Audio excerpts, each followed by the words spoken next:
Okay.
Okay.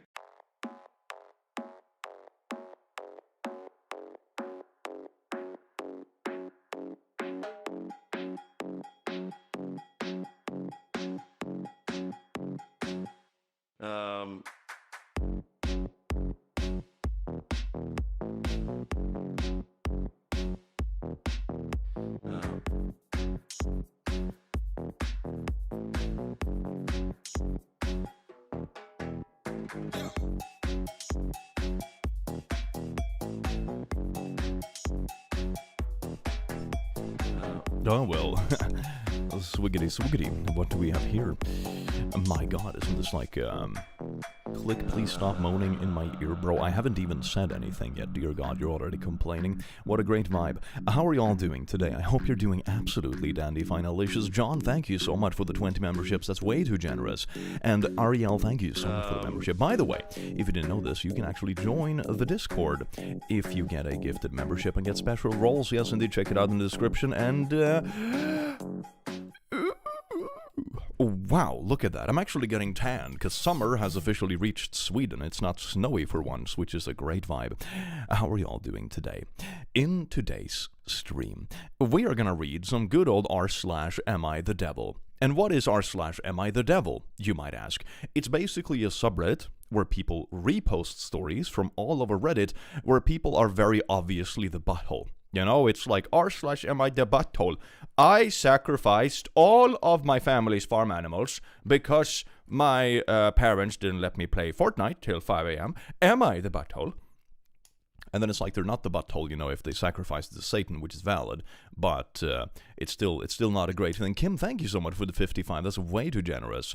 And Michael, thank you so much for being a member for 7 months. Hey, welcome to the stream. Moan more in our ears, please, at the click. Just spite whoever said you should stop. Fucking valid. Hell yes. And Michael, thank you so much for another membership. Yo, hello, click/Mark. Oh. That is me. You're making me blush by being here. Heck yes, I'm a very blushy person. Had a weekend. This live stream is making it better. Thank you, really. Welcome in. It's making my day better as well. Click moaning stream. Jesus Christ. Okay, this is going in a very sussy direction, chat. I have barely streamed. I have been live for a total of 6 minutes, and most of those minutes was the starting soon screen, and it's already derailed. Don't make me read stories about frequencies, chat. Don't make me read stories about frequencies, okay? Don't push me.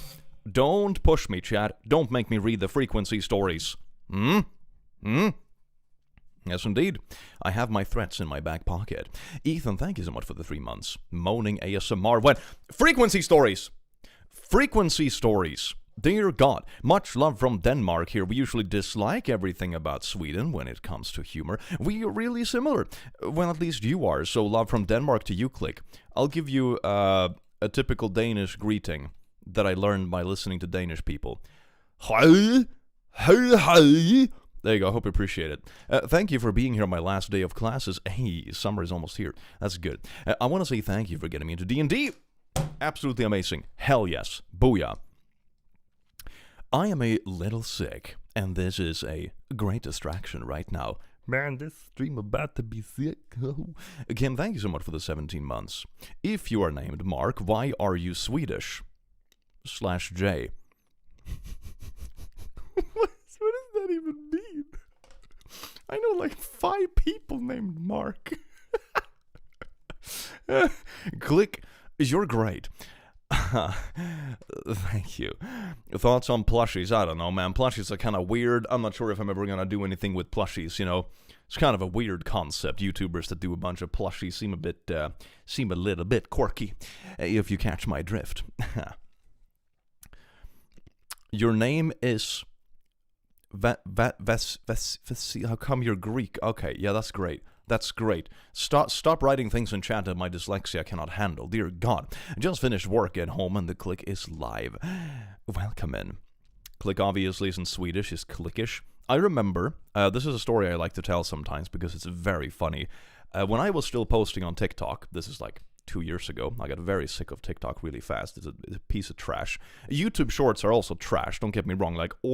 There are nuggets, don't get me wrong. I have like a select few short creators that I enjoy, but for the most part, it's a cancerous cesspool with AI slop, racism, and rage bait. Right? It's kind of bad. But TikTok is also absolute trash, right? And I remember I made a video for TikTok. It was like a little compilation of like a popular clip from one of my videos, and I did my sarcastic Swedish accent where I'm like, "Oh my God, they're really afraid about the gay," or you know, something like that. And the comments, I kid you not, was full of what I'm assuming is like 13-year-olds arguing for hundreds and hundreds of comments. I think this chain was like 300 comments long. And they were arguing whether or not I was being racist for making a Swedish accent. And then they compared it to PewDiePie, because I'm assuming they don't actually know what Swedish is. So they just latch it on to the one person they know is Swedish. And then they had like this 300 long comment, and I was just scrolling it, like in my couch in the morning having my coffee, and I'm like, yeah, I'm not touching this shit. Like, oh my God, nothing beats 13-year-olds discussing racism in TikTok comments, solving the big issues of the world, baby. Hell yes. That's so real. I know, right? That's amazing. That's like basically half of Twitter's arguments and stuff in a nutshell. So disappointed in you. I can't help that I am racist. I mean, just see, I did it again. I did the racism again. Oh no. So many racisms today. I'm collecting them like Pokemons. How dare you sound Swedish? I've also had people tell me that I'm like, oh my god, this dude is trying so hard to sound like PewDiePie or someone else like this. Like, people can be from the same country, man. Oh my fucking god. Should I imagine if I, as like a Swedish person, went around to every like American creator and being like, how dare you have a basically relatively neutral English accent, you know, based on what I hear on the regular at least. Oh, you're copying these other people. It's like, oh my god, but fuck. I feel like the internet just brings out the best and the brightest in humanity, you know. It's great. It's great. I remember you shared how they accused you of being racist because you had a Swedish accent. Yeah, it's great. I love that. I love that. First time on the stream, gonna make Hunter's chicken with rice. Hell yes, that's amazing. PewDiePie are like the only people in Sweden. Yes. He doesn't even live in Sweden anymore. Americans are the beige of accents. They can be a bit spicy, you know? I enjoy the spicy ones, where it's like, you know, super southern accents, or you have like the funny whatchamacallit accent that is popular in shorts, where it's like, I don't fucking know, man. I don't know what they're called. People are always like, oh yeah, that's typical Midwestern. This one is Western, Eastern, Southern. What? They're not that distinct. Oh my god. Did you? Thank you so much for the 10 chickets. That's very nice of you. The Boston one is cool. Oh, Boston. Hey from Finland, my god, the little Finnish, yksikaksikolme.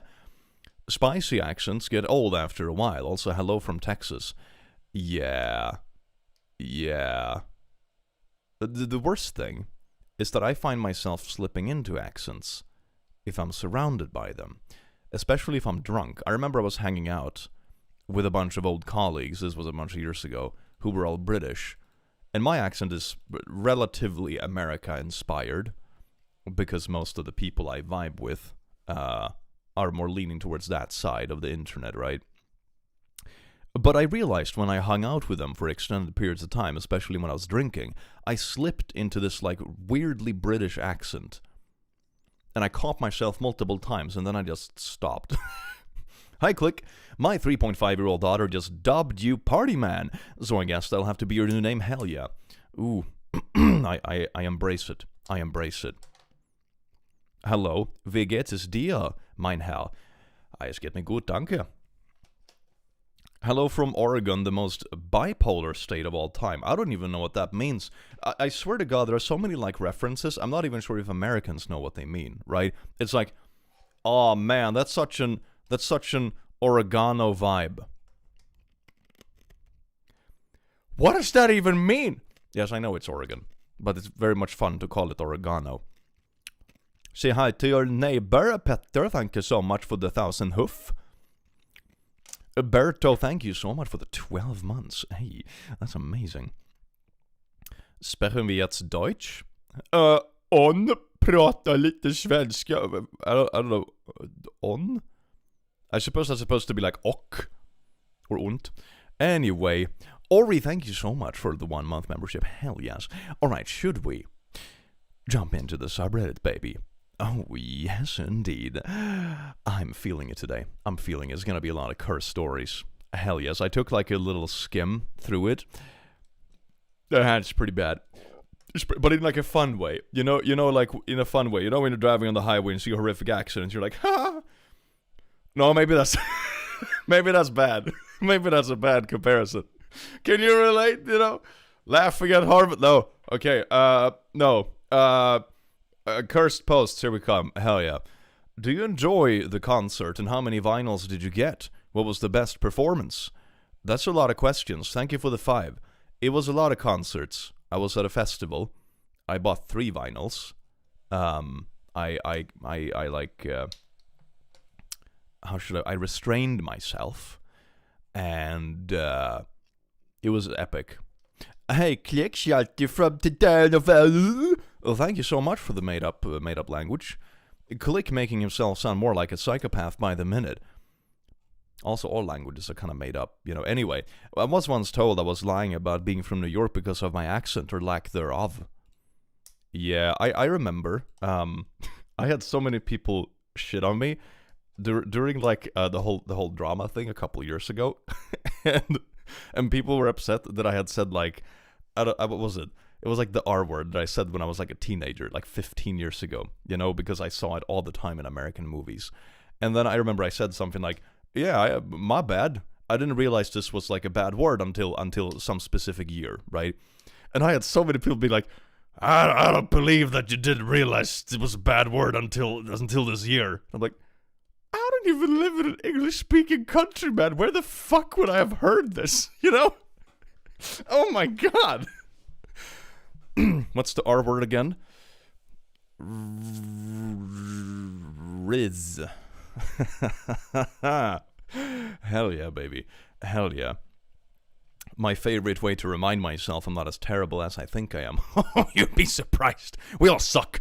Anyway, it's not your fault, Click. Maybe it is. Everything is my fault. This story is amazing because it reminds me so much of like bad women's anatomy, right? This is amazing. Telling on himself never pleased a lady. As a straight man, vajayjays are badly optimized interfaces, and I would prefer them evolutionarily eradicated. Replaced by penises, I suppose. This is like our suddenly gay stuff. Oh my god, it's long! Bro. Oh my god, bro. The top comment is in before this ends up on r/copy pasta. Bro made an essay. Okay, I'm not sure how much of this I can read out loud. We'll see how actually specific it is. As a straight man, female organs are badly optimized interfaces, and I would prefer them evolutionarily eradicated. My bro, as dudes, we literally have two balls hanging out and dangling that like smack into shit and are like unnecessarily sore and gets hurt easily. And if you try to shave or something, they get caught in everything and cut, and it's like a nightmare, okay? Like, evolution isn't that great at designing stuff, right? And also, why do we find butts to be good, for example? That's where poop comes from. Butts are amazing, But it's also where poop... evolution is weird, man. Alright? This has to be rage bait. We'll see. That's the beautiful part about the internet. You never know. Expert analysis. I'm a straight man. I love women, not closeted, not trolling. I'm just done pretending vajayjays are these sacred temples of divine femininity. They're not. They're a mess, both in design and function. If evolution had any sense of symmetry, women would end up with pee-pees and the world would be better for it. I fucking called it. That's where this was going. I've been a good kitten, clicky, thicky, wiki. Thank you, Cake, for that comment. I appreciate it. Aesthetically speaking, vajayjays are chaos incarnate. They make hardly any sense. They are not a standard layout.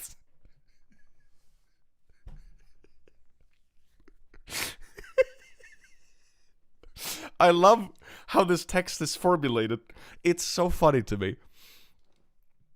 Did you do an interview with a Philly radio station? My mom got excited and said, I know him. He runs around the woods and does funny accent. She has never watched YouTube. No, I've never done an interview with a Philly radio station. That's oddly specific. But I appreciate your mom knowing that I have plushies and run in the woods. Thank you so much for the 10. In all honesty, the entire human body is a disaster. Have you seen our spines? I mean, I am surprised someone goes on a rant about, like, reproductive organs when our bodies are literally such a clusterfuck. You can spontaneously develop cancer and just die. Why is this the priority to whine about? Bruh. Butts are amazing. Thanks, Click. Hey, W's for cakes. Happy Pride Month, everyone. Thank you so much for the 1,000 hoof. Anyway, compare that to the penis. Sleek, functional, symmetrical. Whether flaccid or hard, it has cohesive structure. Vajayjays look like they are trying to be secretive. I mean, that's sort of what you get when, you have an internal organ. Would you also argue that, like, I don't know, our fucking livers are being secretive because they're not on the outside. You know, like, what do you mean? This, how else is, like, you know, the thing supposed to be in the other thing, and, you know, babies and all that kind of shit? How else does the puzzle work? I just joined. What the hell am I hearing? Oh, yes, indeed. God gave you ears, and you are going to suffer for that. Welcome in. My lungs are hiding. Shitty design.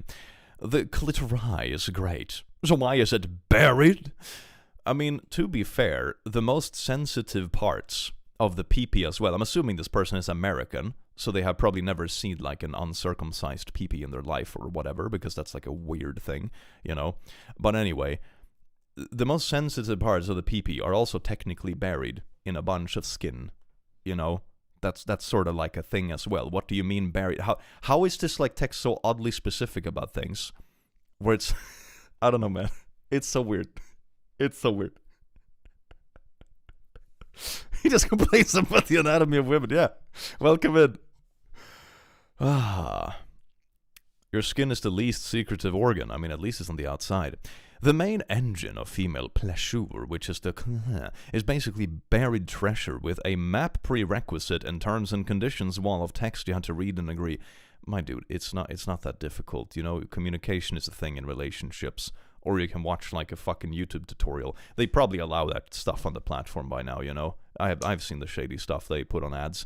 You need to spread, fold, shift, and sometimes ask for directions. Isn't this just something you do with your partners? Like, always? You know, one realization. I wonder what the age this person is writing this stuff. I'll share a little story from my own past when I was, like, in my early 20s. I was, like, 21 or something. And I had this partner who really enjoyed a specific thing. And as a 21-year-old with very little previous experience, I was like, oh man, I have cracked the system. I am a master of physical performance, and oh my god, I can rock anyone's world at this point. And then time goes on, young people move apart from each other, eventually find a new partner and all that kind of stuff, and I was like, yeah, here we go. And I tried the same thing again. Nothing. Absolutely nothing.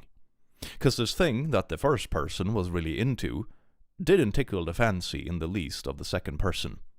And I think along that time of my life, when I was like 2021, that's when I, at that point, had enough experience, meaning more than like one person, where I was like, oh, fuck, people are really different. I know nothing.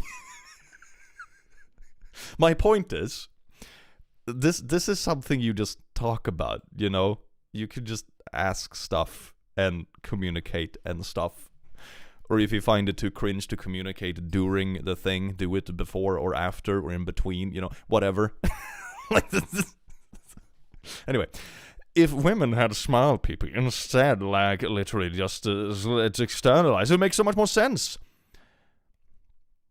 Apart from like the whole reproductive thing, I suppose, you know, the whole thing, the reason why it's there to begin with, you know, make sure the population survives, evolutionary or whatever, but otherwise it makes sense, yeah.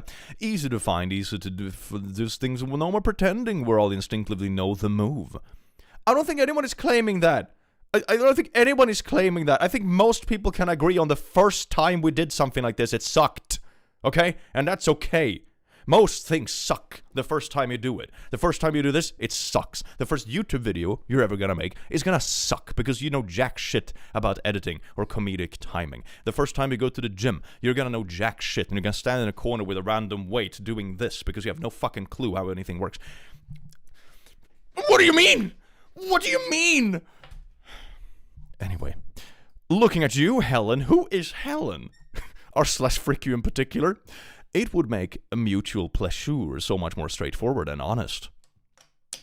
Just go to dude, man. If a woman wants naughties with me, cool, but I should not be needing a PhD in female anatomy to deliver whatever she expects me to deliver. It really isn't rocket science, my dude. It really isn't. Wait till it learns about trans women. This dude doesn't need more complexity. Shuhei getting to experience Kulikani covered Thunder voice on the live. Welcome in. Then, speaking of health, vajujjays are high maintenance liability. Okay, what about your ass? What about your ass? There is more than one orifice in the body, and they all need a certain level of maintenance, you know, or whatever you want to call it. Or your ears get pretty nasty too, if you don't clean them. It's probably good to, like, brush your teeth and gargle sometimes too. What about your ass? What about your ass? Anyway, I don't know why cats keep pretending like the vajayjay is low effort. I'm guessing he's talking about girls and not like actual cats, otherwise this would be deeply concerning. It's an internal organ exposed to the outside world. Yeah, like your ears, for example. Constant discharge, blood once a month, pH balance, yeast, bacterial... You can get this shit anywhere, man. What are you talking about? UTIs from having naughties to wiping wrong direction. Oh my god. I think to get this stuff you have to be like really silly. This is like something we were taught when we were like really young. It's like, don't wipe your ass and then wipe other parts of your body after the ass, because the ass has other bacteria and stuff, and don't get that elsewhere. It's like maintaining a biohazard you can't even fully see. I wash pee-pee with soap, done. If women had external genitalia like men, half the medical aisle would be obsolete.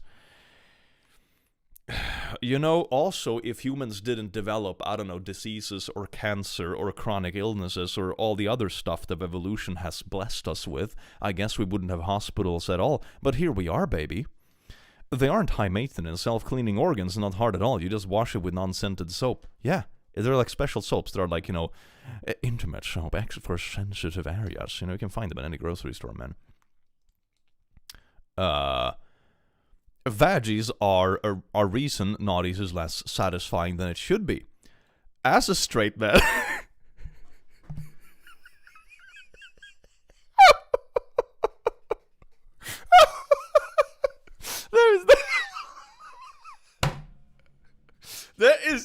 This is the gayest text I've read in my life. This is great. Happy Pride Month, everyone.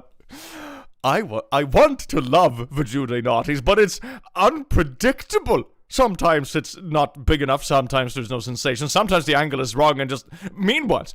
If both partners have penises, you get clear stimulation, shared mechanics, and direct communication. Sex would be better with two penises. There's a symmetrical guessing game where one person is always hoping they did enough. Society would function differently and better at the... Just download Grindr. Oh my god. Don't make it our problem. Don't make this a problem as like I speak on the behalf of men. Just download Grindr and be happy, man. Holy fuck. Hi from Hong Kong. It's hard to catch stream because of time zones, but I don't have work tomorrow, so I'm gonna stay a bit longer. Hell, you're welcome, and I do hope you enjoy your stay. Man, this dude is so fucking deep in the closet. He's currently exploring Narnia, man. Oh my god.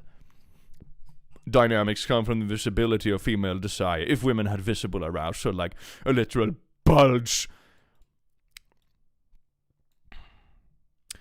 I don't know about you, man. Like, of course, maybe it's not like a full-on boner or whatever, but like, it's usually pretty obvious. Is usually pretty obvious. Thank you so much, Jamie, for the 5. Nailed it. John, thank you so much for the 5. Hell yes.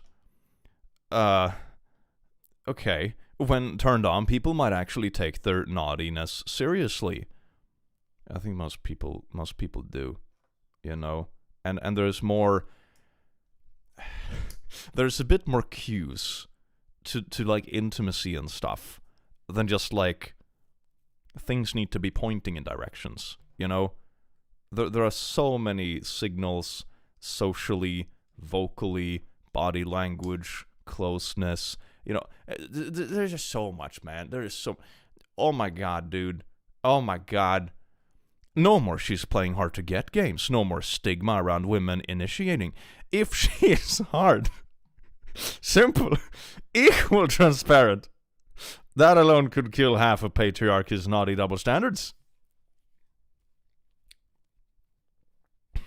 I see this as like a super villain arc in the future where it's like The solution to equality is just that everyone should have a dick.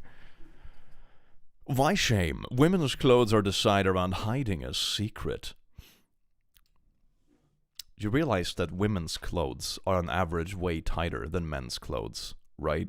Like, have you seen standard gym attire of when you go into a sports store?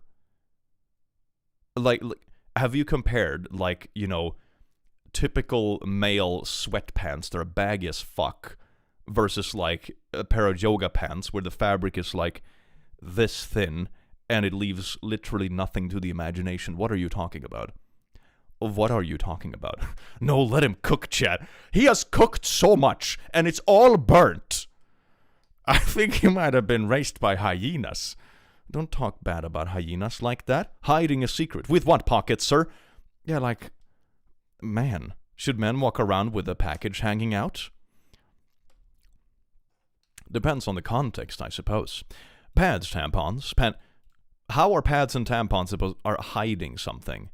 They are literally sanitary products. What are you talking about? This is insane. TLDR, adult content lied to me. My ego is hurt. Women are the problem somehow.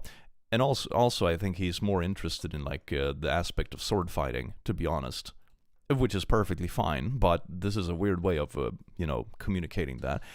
Panty liners are what it's called. They are all shame, silence. I just walk without having to pretend I'm shy of my anatomy. Imagine if women had external genitalia, then there would be no cultural obsession with tightness or virginity. No more locker room myths, just genital equality out in the open. No more euphemisms, no more taboo, just body parts.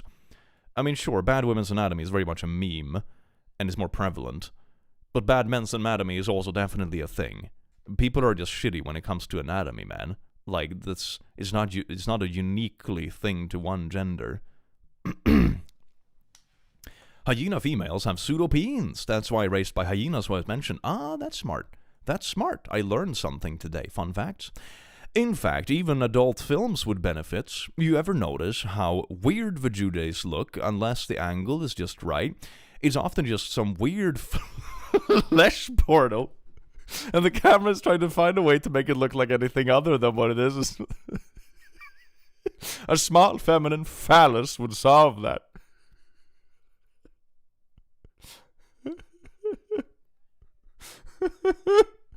It's a flesh portal.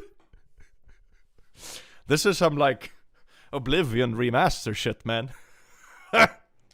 Or maybe Doom. Maybe it's more of a Doom vibe. My final thought is, after I am done cooking this entire mess of a meal, my final serving is...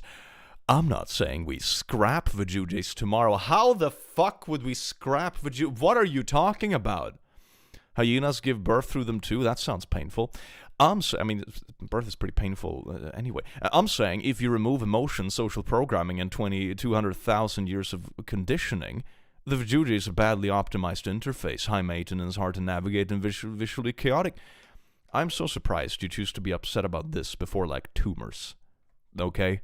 Like, bruh. Evolution is that typical thing of, like, good enough, at least the species haven't fucking died. You know, that's typically how evolution goes. Like, otherwise tumors wouldn't be a thing anymore. Like, that's insane to me, you know? How can you complain about something like this? When evolution hasn't wiped out damn tumors. Anyway, well, the penis, despite its own disadvantages, is a superior design. And if women had it streamlined, sensitive, and functional, the world would be simpler. Sex would be clearer, and culture would be more honest. This isn't about being gay.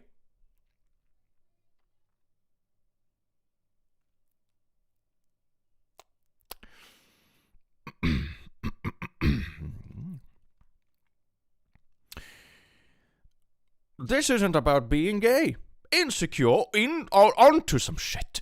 It's about seeing past a warship and calling out a flawed design when I see one. Edit, 2 cats, I'm assuming it still means girls and not actual cats, who are seriously saying this means I'm gay. Imagine 50 Cent with a vajayjay and Jennifer Lopez with a pee-pee. Which one is more feminine? We're really getting into some, like, gender discussion, like, trans-adjacent sort of vibe here, you know? Oh, what do you...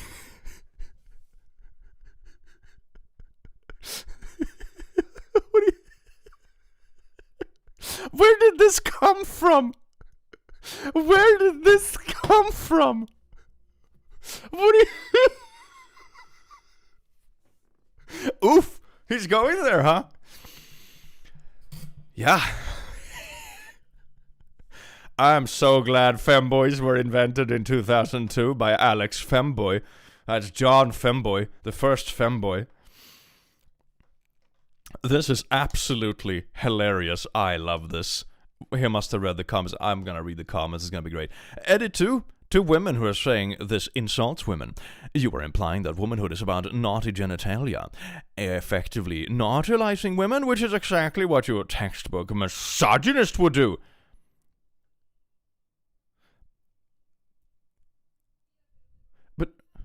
But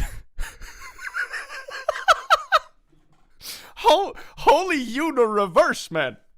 Holy shit, this is great. It's like, I spent this essay. In this essay, I will talk about how fucking weird women are.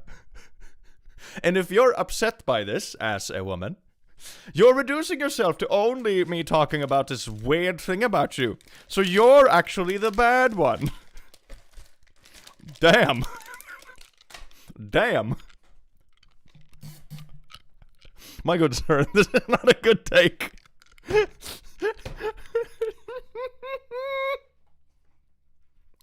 Blue Paul, thank you so much for the membership. Please be a troll. Oh my god. I understand this comment now. In before this ends up in r/copypasta. This is so good. This is so good. This is legendary. Fuck it. I love this. I love this. This is amazing. There was a similar post years ago about a guy who was so done with going down on women. He picked up steam during the post and ended up calling vajujay's mucus pockets. Great read. Man, I'm so glad that literature has peaked. It's great. You know, we have classic works, so great novels, so, you know, fucking Lord of the Rings, J.J.R. Tolkien. Poetry from ancient times, you know, talking about the philosophies and the beliefs of the time that teach us more about our history and where we came from, but here we are, baby. Here we are, literature has peaked. Fucking mucus pockets. Hell yes. Dear God. Okay. Oh, this comment actually mentions hyenas. Oh my god, man. See, but if women had peepees like you suggest, then we'd be looking at a hyena birth situation, which is arguably more painful and less evolutionary successful. He is so deep in the closet he might meet the being gay is a choice advocates. Oh yeah, definitely. When they're like, I really like my neighbor John, but I choose not to. So it's a choice. It's like, nah man, you're just in fucking denial. There's a difference between choice and denial, alright? Like maybe one is a few steps from the other or whatever, but like, man. I really wish I could unread this. Don't Google it. I'm not gonna Google it. I'm good. This is truly a take of all time. I love/hate Reddit, because where else would I see a post saying that vajujays are hard to navigate, and you ever notice how weird vajujays look in naughties unless the angle is right? Truly things I couldn't find elsewhere. It's almost like media in general. You know, not specifically talking about adult media, but just anything. If you look at like fitness media or modeling or actors or like anything that, oh my god, people use like lights and angles and stuff to make stuff look a certain way or be presentable or whatever it might be, right? What a concept. Next time you're gonna tell me people use spotlights to get better shadows when they take gym pictures. My mind has been officially blown. I have never encountered a sleek peepee. All our genitals are messy and imperfect. That's just natural and nothing to be disturbed about. Yeah, genitals are a bit funky in general, but that's okay. That's perfectly okay. Babe, wake up. New copy pasta just dropped. Peepees are symmetrical, have cohesive structure. Good for you, I guess. Also, since when are peepees a good way of signaling naughty interest? Yeah, I remember all the times in school when you would, like, awkwardly get up with, like, a book, holding your little book in a certain way. So, you know, people wouldn't tell that you had an awkward teenage little skadonkamadurker, you know. Not the best way either, and it's certainly not consistent. Or, you know, in just mornings or whatever. Man. Is this man aware he can look at two dudes if female genitalia don't tickle his fancy? Because, oh wow. Indeed, just mess around, my dude. Learn more about yourself. This copy pasta is unhinged. Dude was just a boiling pot of bad takes. Yeah. It is. It is. Imagine being so deep in the closet that you're like, man, evolution is wrong. Which, I mean, evolution is fucking weird, but, you know. Maybe it's more within your power to just experiment a bit and figure out what you like. Instead of, I don't even know what you're suggesting, man. I don't even know what, there's no solution. You know, it's just, man. Hey, little son, thank you so much for being a lasso. Let's see, what else do we have? The shame is not because of the design, that's societal, and I actually think the internal nature of the organ makes more sense. My pee-pee gets in the way, my balls stick to my leg. It's more elegant to have it tucked away.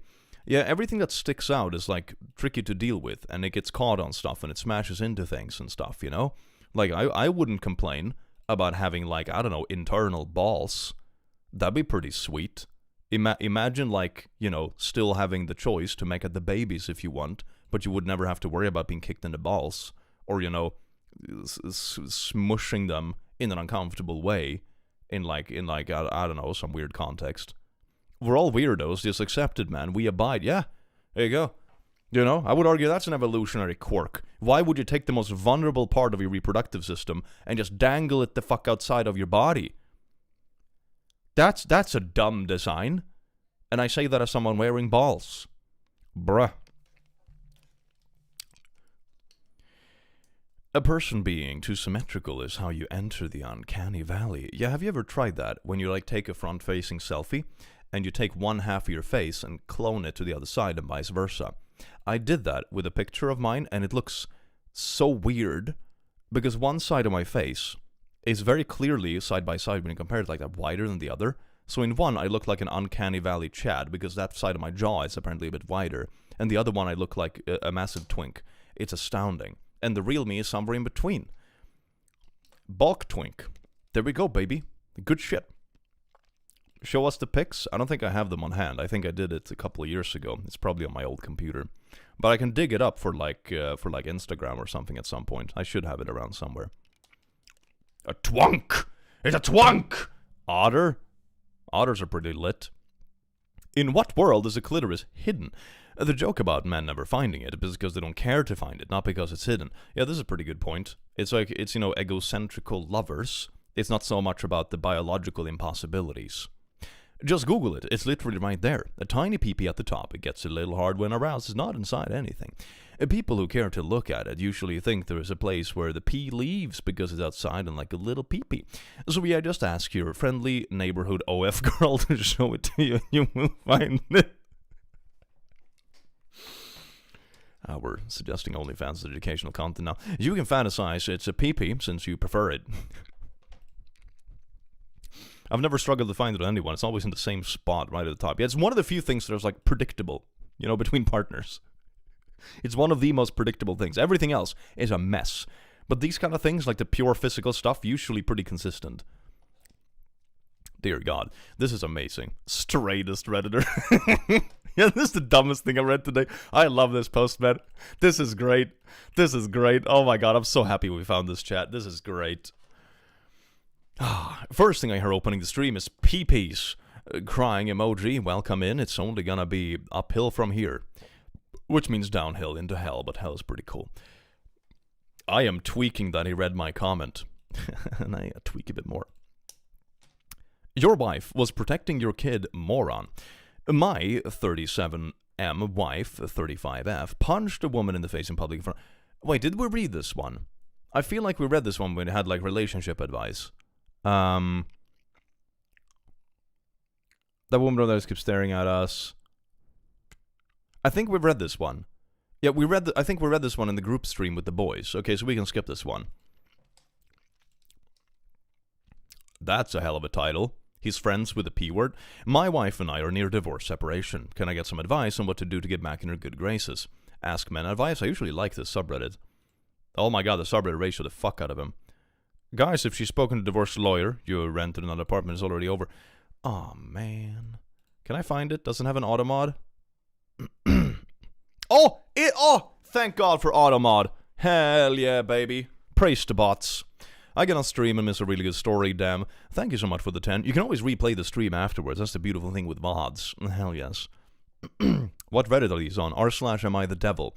It's basically a repost subreddit that collects stories of people that write like Am I the Butthole stories, but they are obviously unhinged.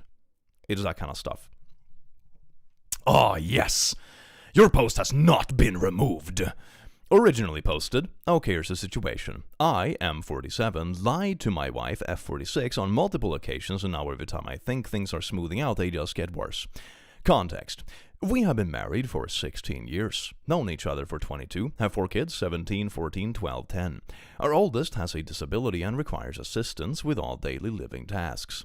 I am a teacher, and she's a program director for a nonprofit. For the last couple of years, we have made about the same money.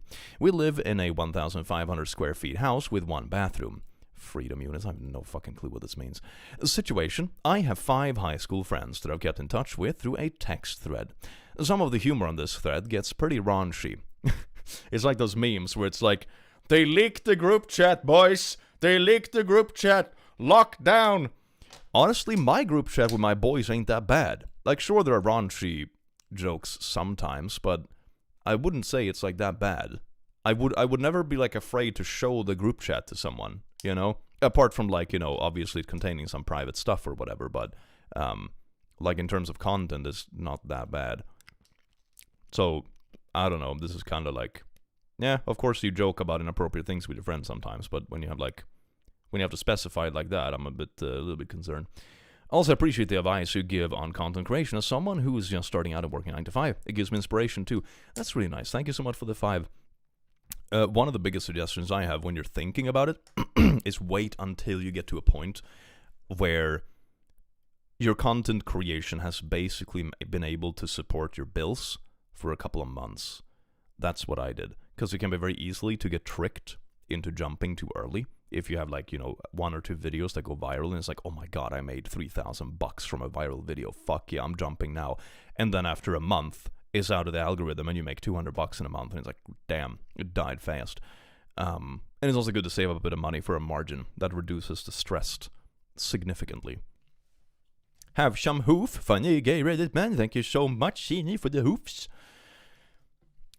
In 2022, the raunchiest of them all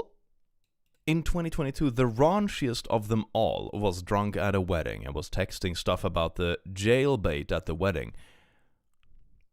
Okay.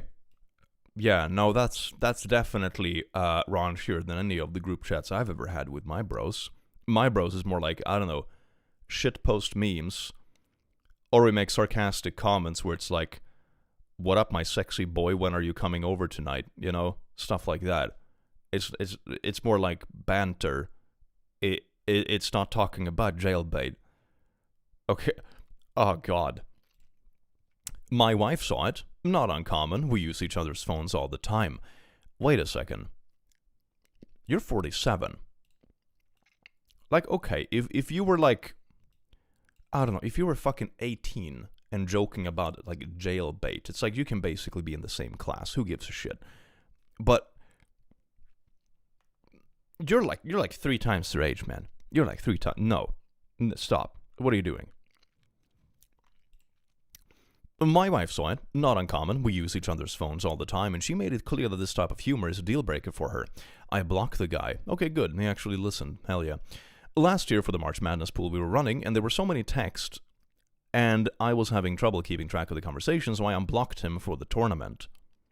Is it just me, or is the term jailbait creepy AF? Like, it's basically saying I wanna... Yeah, basically, yeah. It's like, you know, oh man, this person looks so intriguing and mature, but they're not legal, so it's jailbait. So that's basically what it means. There used to be a subreddit called r/jailbait, which was thankfully banned. I think it was a few years ago. It was before I really used Reddit. I don't know which year exactly, but it's a while ago. This story gets disgusting and vile. I can tell. The raunchiness was even worse than it was before, but I thought if I just deleted the gross jokes, it wouldn't be anything to worry about. The worst but this doesn't sound like jokes, man. This doesn't sound like jokes. Okay?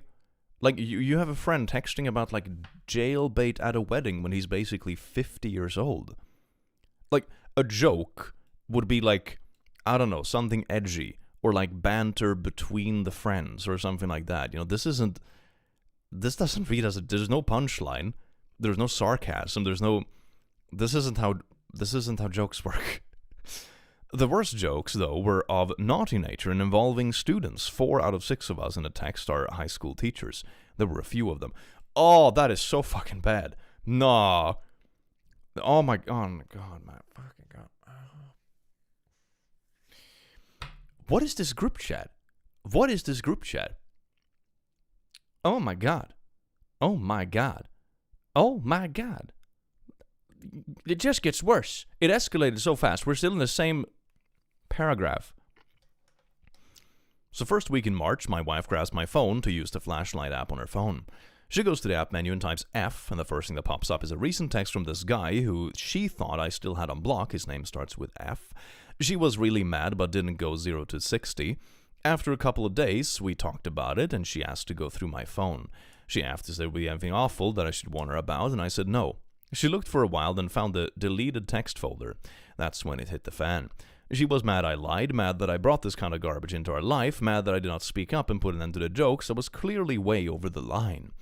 Also, in the early goings of this, I was really mad and told some of my friends that she was having a breakdown and stuff like that, speaking negatively of my wife. Well, I was telling her that she was right and I saw why she was angry and that I want to make amends. This lying did a ton of damage because now she doesn't want to believe it because I lied to her so much. Why are you even in this group chat, man? If I had a group chat or like a Discord or an old chat room or whatever, and people started being like, oh yeah, bro, we're at this wedding, look at all this jailbait, I would just dip, man. Why would you even be there? Oh my god, man. That's insane. Holy shit. Hello and good night. We'll be using this live as background as I sleep. Heck yeah, I do hope you sleep well. Also in the early goings of this, I was really mad and told some of my friends that she was having... Okay, we read that one. She has met with a lawyer about filing for divorce. We have rented an apartment in our house where we trade sleeping nights there. I started therapy, which has been a huge help. We've had some good times where we still feel a connection and we have had a lot of conversations which are super emotionally charged and go into the wee hours of the morning. There are a lot of acts of service I've been doing to make up to her and show her I'm not a dirtbag, but she's also looking for more, if an emotional connection, which is something I struggle with, but working on with a counselor. I feel like there is so much to make things right between us, and I love her, and blah, blah, blah, when I'm focusing on growth. We did have a very happy marriage. This has shown us, mostly me, that there was a lot of neglect, blah, blah, blah. Yeah, no, I know a decent chunk of teachers, man, okay? And I have group chats with them because they are like in my gym squad and stuff, okay? I know multiple teachers and have known teachers as well and people that have worked as substitutes and stuff. I have never in my entire life been in a group chat with teachers talking about students. You know, the only times that my friends where teachers talk about students is when they come to like the gym and they're like, oh man, I had this fucking annoying kid today that wouldn't stop screaming Sigma Riz when we were having a test. That's the peak of it, like venting about some annoying student. That's it. That's it. You know? What the what? The opinion's friends should all go to jail, no redemption. It's so weird, man. It's so weird. Guy, if she's spoken to a divorce lawyer and you rented another apartment, it's already over. The most disturbing thing about this is that teachers are speaking inappropriately about students or kids. I would be reporting them, not unblocking them to hear more. I don't know what to even say after that. Yeah, that's really concerning. It's really, really concerning. And it's way past the point of any, like, edgy humor or whatever. You know, you're talking about, like, real people who are minors, who you're also a teacher for and working with and supposed to be some kind of, like, I don't know, mentor. Yeah, no, this is garbage. I hope the wife runs far away and she takes the entire fucking school with her. Jesus Christ. It gets worse when you remember he had children. He should be pissed anyone talk about children like that. I guess that's also the reaction the wife had, and very fairly so, right? If you have kids, I think you become more aware of this sort of stuff as well. I mean, most people are pretty aware that this is obviously creepy and stuff, but it has a different emotional connection when it's like, man, this could actually happen to people in my family who are kids. God damn. I feel yucky even hearing any of that. Oh, yes, indeed. It's all about growing a thick skin. You know, when we talked about, like, hidden organs and stuff, our skin is going to be about this thick. Every other organ is going to be hidden. BF kicked me out the morning after naughties. Dating advice. BF kicked me out. Wait, let's see. How many upvotes does this have? Oh, this is a bad ratio. This is a bad ratio, man. Oh, this is a bad ratio. No.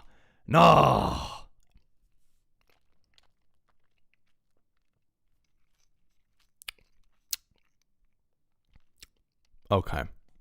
Let's get into it. This is bad. A boyfriend kicked me out the morning after intimacy, even though we made plans for the day. Did I screw up, or is he being immature and stonewalling me? Edit, I'm trying to respond to everyone and will do my best, blah blah blah. Sorry, this is gonna be long, TLDR. My boyfriend, 40M and I, 36F, have been dating for 8 months. And to this point, it's been wonderful. He's kind, thoughtful, caring, funny, smart, responsible, has his poo together, and is basically all the things most of my exes weren't. This is a throwaway account, blah blah blah. A bit of backstory on him. He was married for 15 years, and this is only his second relationship since divorce. He has been generous about letting me stay over, keep things there, even stock the kitchen with snacks I like, and the bathroom with some of my products that he noticed I used. But he's been firm that he does not want to live with a significant other again. He doesn't talk about his ex or disparage her, but it sounds like she complained a lot about how he did housework, and it's not being up to her standards or him not doing enough. Pretty common complaints, sadly, but I hadn't seen any of that. What he said, though, is that he never wants to put a woman in a position again where she doesn't have her own space to go to, and never wants one to feel like she has to clean up after him or take care of him. Fine in theory, but I really wouldn't mind doing some of that for him.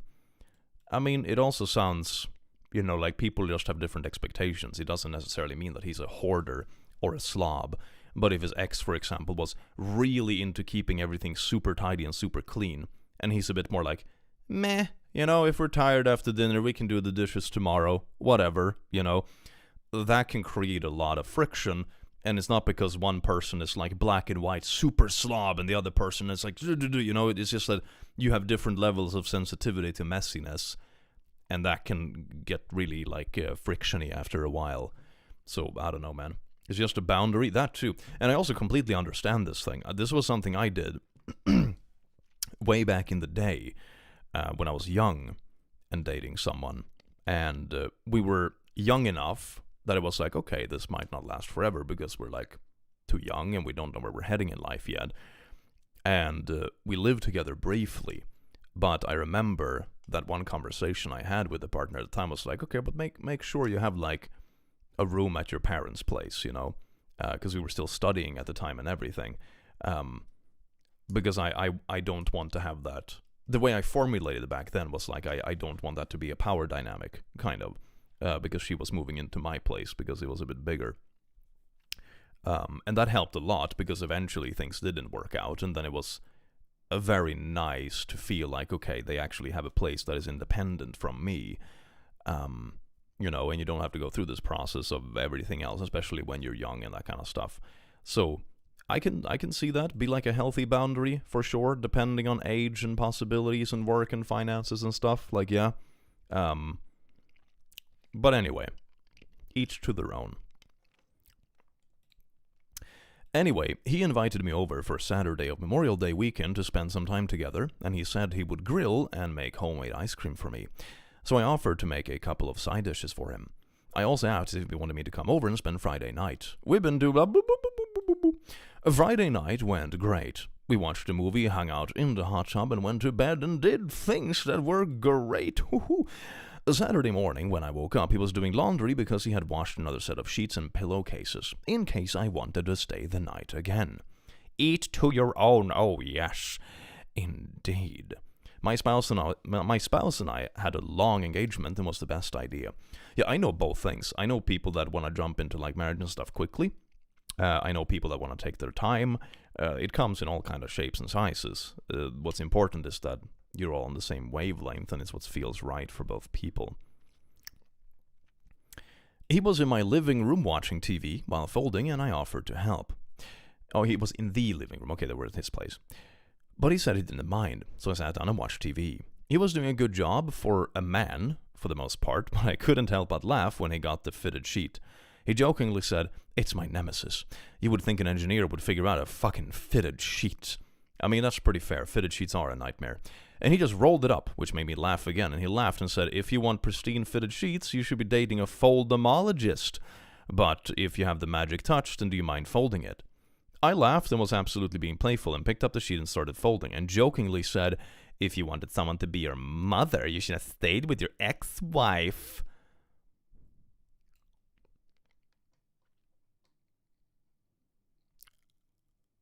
Oh. Oh, no. No. Where did that come from? No, what the fuck? Oh.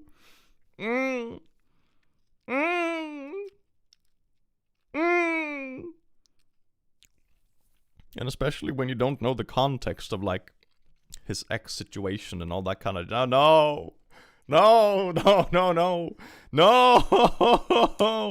It was going fine. It was like playful banter about folding a cursed sheet, which I can relate to, by the way.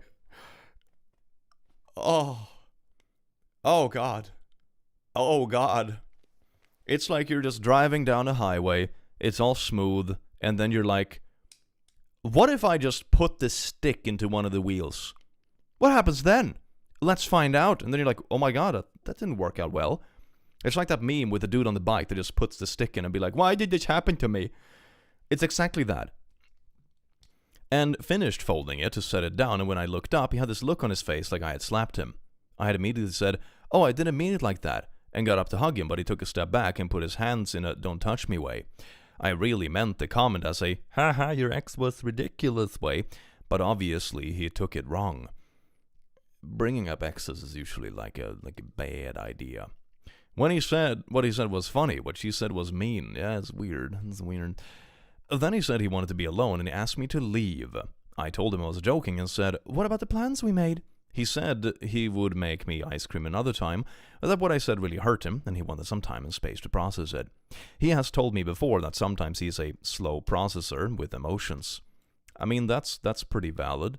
You know, a lot of people are like, let me sleep on it. One thing, for example, that I always do is that if I'm pissed about something, for example, take something about work.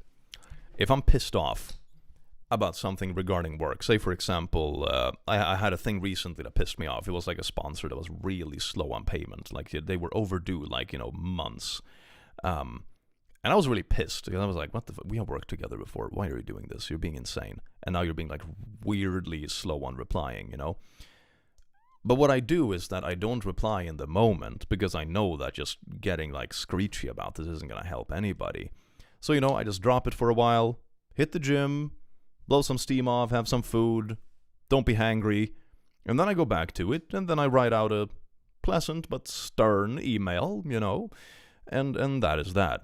So, yeah, giving yourself time to process stuff when you know that you are in like an emotional state, so to say, is sometimes a smart thing to do. Doesn't mean that emotions are necessarily bad, but they can certainly cloud your judgment or push things and escalate them more than they need to be.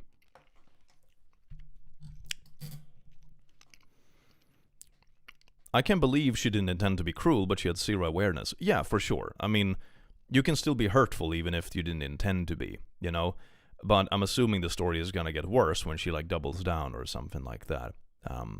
So yeah. I apologize and try to hug him. I apologized and tried to hug him again, and again stood back and just calmly said, "I'm sorry, but this is my home, and right now I don't want you in it." Well, that really hurt me! And so I kind of dropped back onto the couch and started tearing up.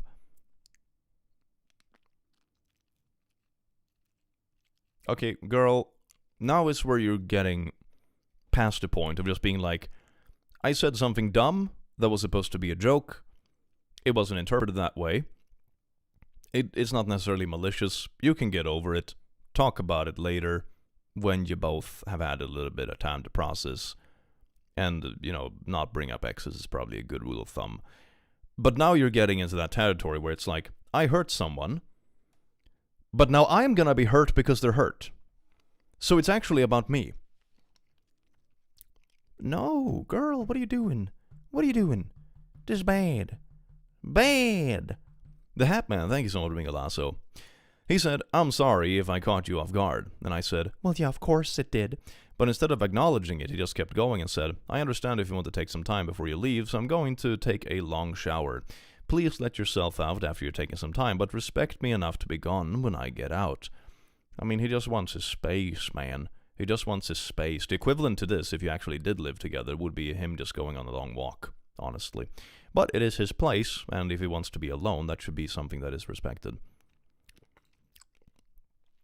And with that, he went into the bedroom and locked the door, and I heard the shower come on, and I just burst into tears. I was really falling for this man, but I felt so unwanted and disrespected and unloved in that moment. Wait, are you really? Wait a second, you're 36, okay? 40 and 36. You are too old to be so fucking insecure that you need, like, I don't know, validation when you have hurt someone. Okay? It might be accidental, don't get me wrong. I think she was genuinely just trying to joke. But the weird doubling down and being like, oh my god, how dare you be upset? I need you to affirm me instead. And that's why I'm hurt. It's like, you're like a dramatic teenager, man. What the fuck? The girl needs to take a hit. This made me instantly recoil inside the max. Sometimes taking a sec to think of something is a good idea. Dear Lord, of course it is. Happy Pride, everyone except click VIT! VIT! Katie, thank you so much for the 5 memberships. That's like a narc comment. You can't say that crap. It's not funny, yeah. Multiple occasions hurt my husband of 32 years. You know what I do? I sucked it up and let him feel his pain. And then I worked to make it up to him and not to do that again. OP's red flags. Exactly. I mean, I think everyone can relate to that when you make a joke about something that you thought was lighthearted, but it turns out, there's an unlucky backstory about this specific thing that you didn't think was anything hurtful, but it brought up a bad moment. It's like, haha, I'm gonna jokishly, I don't know, tickle your ear. And it's like, oh shit, I had a really bad abusive ex who always tickled my ear, and when I told no, he ignored my no and then did other worse things, and since then this has been a bad, memory for me. Sometimes that shit happens because people have vastly different experiences. And what you do is just acknowledge it and say sorry, give the space, talk about it, make sure they know that they are heard and you understand, and then you don't repeat it. And that goes both ways. That goes for you too, But this is certainly not the way to go about it. Now you're just like, oh my god, it's actually about me. I hurt him by bringing up something from his past that was obviously sensitive, but now it's actually about me because when he was hurt and needed some space, he wasn't being super loving towards me. Yeah, no shit.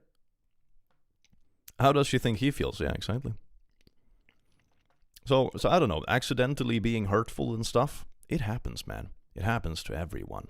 But it's how you deal with it that matters, People are clumsy. Jokes go sideways. That's okay. But this is weird. I sent him some text trying to explain and apologize, but after about 30 minutes, I could still hear the shower going. You're still there after 30 minutes. Goddamn. I knocked on the bedroom door, hoping we would hear it, so I could say goodbye, but no luck, so I just gave up and left. Man, you were just sitting there for 30... What were you hoping for? What were you hoping for? He never responded to any of my texts, and I tried calling him that evening twice, but he never answered. Just let him reach out. He needs a day, okay? He needs a day. This is the thing that is very important to learn in life, right? When someone says they need a bit of space, pestering them is not going to make them change their mind. In fact, it's going to make them need more space, This is like, no, this is so stupid. So I sent him a long text at bedtime, and he responded but didn't even acknowledge anything I said. He just wrote, "Thank you for letting me know you make it home safely. I do appreciate that." That's it. No support? Oh my god. No support, no acknowledgement, no kindness, no apologies for a hurt I felt. She is panicking, which I get, but it's only going to push him away. Yeah, of course. And like the panicking part is okay, but then you need to distract yourself, right? Then you need to be like, this sucks. Okay, instead of sitting and escalating this and running it through my head, I'm gonna call up a friend and go grab a beer and then play some video games, you know? It's like, you cope. You cope. You don't sit alone in silence and just spam text someone phone and let your mind just speed and crash. Hi, Click. First stream for me. This sounds fun. Welcome in. I do hope you enjoy your stay. At that point, I was starting to get flashbacks of the guys who had been so abusive and toxic and manipulative. Are you really gonna compare him to abusers? Because he said, I need a bit of space for a day. This brought up something bad for me. Oh my god, man. Oh my, what? I swear to God, this is like one bad thing about like social media. Like fucking therapist talk that is being used in the wrong context. I'm being gaslit. No, you're not being gaslit. Someone just disagreed with your opinion. That's not gaslighting. Abusive and toxic. He just said he needed space and took a long shower. That's not abusive. Taking a long shower and eating some me time is not abuse. What the fuck? But I try to forget it and give him space to let him sleep on it. I think I felt extra hurt because I had gone out on a limb with the lingerie just one night before and was remembering how it felt to feel like a man, and then for a man using you and then throws you away. Yeah, but it wasn't because of that, okay? Like, here's the thing. A good thing happened and a bad thing happened. The bad thing happened hurt him, and he needs a little bit of time to process it, and then you can talk about it. The good thing doesn't cancel out the bad thing. That's what you're kind of suggesting here if you read between the lines. That is abusive behavior, okay? And not that he needs a bit of space. That's not abusive. This is actually really abusive logic. And I've seen this in person in the past, where people are like, I did this favor for you, so me treating you like shit right now is actually justified because I have 2 points on my good card and I can use that to shit all over you, and then it's neutral, and then if I do you a favor in the future again, I can do, or whatever other power dynamic there might be in something, like, oh, I paid for this thing so I can treat you like garbage. No, that's just controlling shit, bruh. Sunday I tried to keep the text to a minimum. Okay, so you still texted him, you mean? And didn't hear a word from him, though I know he was on his phone because I saw he had time to post about video games and lawn care on Reddit. He just wants some space. Give the man some space. Don't stalk his socials. Give him some space. Monday I texted him a couple of times, but again, not a peep. Then this morning before work, I sent him a text just saying, what the fuck, dude? Are you really ghosting me after 8 months?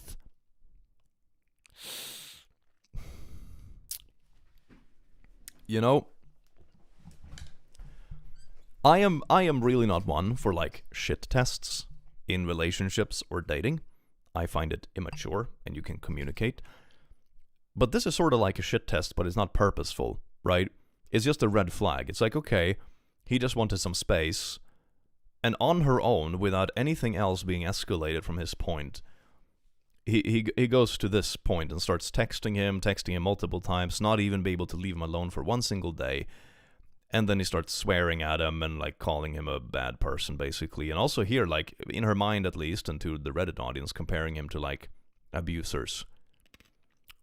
While also trying to make the logic that a good thing cancels out a bad thing, which is like abusive shit 101. So, what are you, girl, what are you doing? You're 36. You're way too old for this shit. Okay, you're way too old for this shit. No response until lunchtime. Over 72 hours after he kicked me out. She's also counting hours. And then you know she's going to be mad about that, even if he does reach out. It's like, why took you so long? And then that's a whole new argument, you know. This sounds exhausting. This sounds exhausting. Hello, Click. Passed my math exam thanks to Click Academy. Hell yeah! Keep it up. Returned to school at 15 years to change careers. That is absolutely beautiful. I do hope you enjoy your new career path. Hell yeah. Bro really counted. This is a skull emoji moment. And he just texted, I really do hope you have a good day at work. I have my therapy session Thursday. I'll probably reach out later in the week. Probably? The problem is I still really like him and I think I even love him, but this just feels so immature and borderline abusive. Girl, you're the one stalking his socials. You're the one sending him bunches of text and then swearing at him, getting mad at him. You're the one using the logic that a good intimate experience cancels out something hurtful, which sort of justifies the hurtful thing, right? And then you compare him to being abusive, when you're the only one actually mistreating someone. What? This is such projection, man. Oh, dear God. But then part of me starts to doubt myself, and then I start to worry that I may have messed up the best relationship I had ever had to that point. I'm just a mess right now and don't trust myself and don't know what to do. Am I crazy? Any thoughts on what I should do? Should I just end it or try to fix things? First step, if you're genuine about this, which I think she was in the beginning, it just escalated to a very weird point, which isn't okay. The first step is just to give him space. He already said that he needed some space. He gave you a time frame of when he will be reaching out. You know, just give him space. It's like all you have to do at this point is literally do nothing. All you have to do is do nothing. It is so easy. And you need to distract yourself. I mean, I've seen this. And it doesn't necessarily make someone abusive or whatever, although her logic is certainly fucked. But I have seen people in the past spiral with this kind of stuff when you get like weirdly overthinking and obsessive, especially when you like someone. But the thing is that you need to have other things in your mind. Okay, if you feel this way, like, oh my God, this is something difficult, or I'm really emotionally involved in this, you need to distract yourself. I have done that in the past. You know, when I have gone through difficult stuff when it comes to either relationships or family or whatever it might be, I call up a friend and I'm like, hey bro, shitty week. You want to go grab a beer and just shoot the shit? And they're like, hell yeah. And we go play darts and drink beer, shoot the shit, or play some video games or whatever, right? You need something else going on in your life, because otherwise you are gonna go crazy just sitting staring at your phone waiting for that read notification and then literally counting the damn hours until someone responds. This is how you go crazy. This is how you go crazy. Okay? Don't do this. For your own sake too. This is bad for everyone. Don't go crazy. Jesus Christ. Conclusion, get a life outside of love. Yeah, it's very healthy. I would argue that in general in life, it's good to have a few different aspects to your life. I remember back in the day, I made this metaphor that was like, life is sort of like a table. And the more legs you have on it, the more stable it is. Like, you know, you have one leg that is your relationship. You have one leg that is your family, which is, of course, can overlap a lot with your relationship as you get older. You have one leg that is like your career or work. You have one leg that is like a hobby. You have one leg that is like your friends, or like maybe what friend group. And you have one leg which is something you do or something you're passionate about, or maybe like a pet or whatever it might be. And the more legs you have, the more of these legs can be shaky without the table literally falling over. That's the thing. You know, if you have all these things and it's like, oh my God, relationship is a bit shaky, or something bad happened in the family. It's like, okay, well, my work is still going good. I still have my friends that I'm hanging out with and all that kind of stuff. It makes it less overwhelming and you can deal with it in a healthy way, or healthier way, at least. But this is like building a table with just one leg, and it's really fucking shaky, and when that leg starts shaking, you go nuts. You go nuts. Click, that metaphor is great, but it's kind of logically wrong. I sort of stand by it. I kind of like it. It sort of works. There's probably better metaphors out there. For a sec, I thought you had 6 fingers. False. 3-legged table is superior until you cut a leg off. I have a 3-legged table in my living room for my couch. it worked until one of the legs started being wobbly and then it broke real fast. To be as fair as possible, I've spiraled like this before. The difference is I was a stupid teenager. Exactly. I can relate to the spiraling, right? I think a lot of people can. I can relate. I didn't go this far in the least. It was a very internal spiraling, to be fair. But I was also like 19. You know. So like, I was 19 and like a bit heartbroken or whatever. So it's like, not 36 and plenty of like other relationship experiences and supposed to be mature. Your hormones aren't as all over the place as they are when you were a heckin' teenager and so on and so forth. And you probably also have more things going for you in general, hopefully, which means that it's not as overwhelming and laser focused. So yeah, I can relate to this like spiraling feeling. But I was also a teenager, you know, so anyway. And he did not kick you out after having naughties. It's not always just a joke. I honestly feel and can see how harsh that joke was. He has every right to feel the way he feels and every right to ask you to leave. He could have reacted worse, but he didn't. I think you should let him have his space. That joke was very deep and really not okay to bring up his ex and mother, and you brought them up in the same sentence. Let him have his space.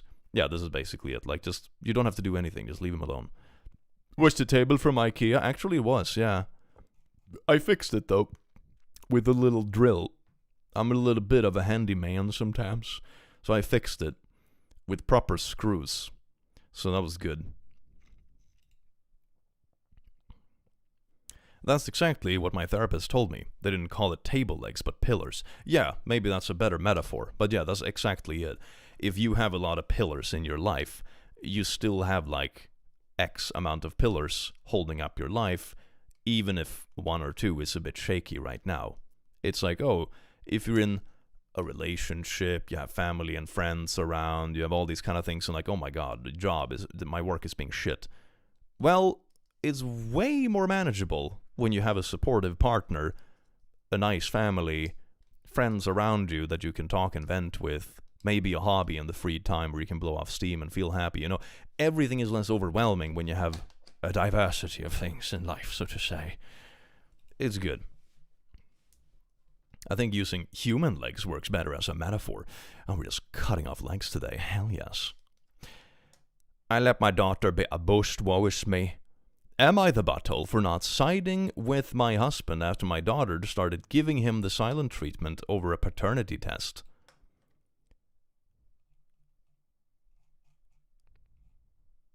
This ratio isn't that as insane. I mean, it's like 3 times. No, wait, no, the ratio isn't actually that bad.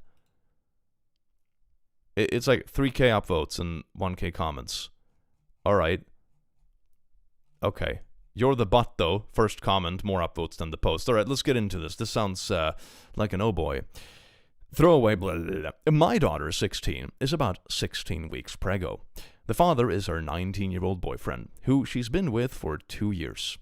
I wasn't on board with the relationship at first because of the age gap. She was just turning 14 and he was already 17. Yeah, that's a bit of an age gap. When they said, when they said 2 years, I would have hoped at least she was like 15 and he was like 17. Then they could technically be in the same class, you know? If one of them was like 1 year above and one person had done like a, you know, exchange year or whatever, but like 13, 17? That's a lot, man. At those ages, that's a lot. Like this is not same class. This is not same class range. This is like, nah. 17, you're like 2nd grade in high school. 13, 14, you're in 7th or 8th grade. It's kind of I don't remember anyone when I was in high school who was interested in dating people who weren't also in high school, you know? They were kids. Anyway, it didn't sit right with me, but my husband, her stepdad, talked me into it. That's a bad idea. He's been friends with the boyfriend's family forever and kept saying how he was a respectful kid from a good home. Okay, then oh my fucking god. Is this just some medieval fucking, I don't know, arranged marriage bullshit where it's like, I will have favors with the Lord from the valley if we marry off our 13-year-old. Yes, indeed, political marriage from the fucking year 900. And that we would just be stirring up unnecessary problems if we got in the way. I let it go, but I'm starting to really regret that now. So a couple of months ago, she comes to us and she sees Prego.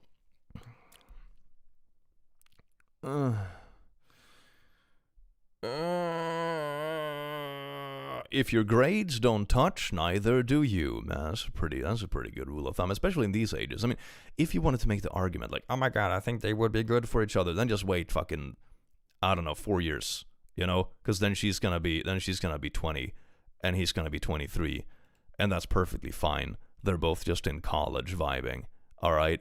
Like, I guess that's the thing. Age gaps become way less significant the older you get, you know? Like, that's the thing. You know, there's like, 3-year age gap, 2023 or 21-24. No one gives a fuck. You're both in college. You're going to the same parties. You know, who cares? Like, you're in the same life chapter, you know? But at this point in your life, it's such a big difference. The younger you are, the age gap becomes way more significant. And that's when you get shit like this. Man.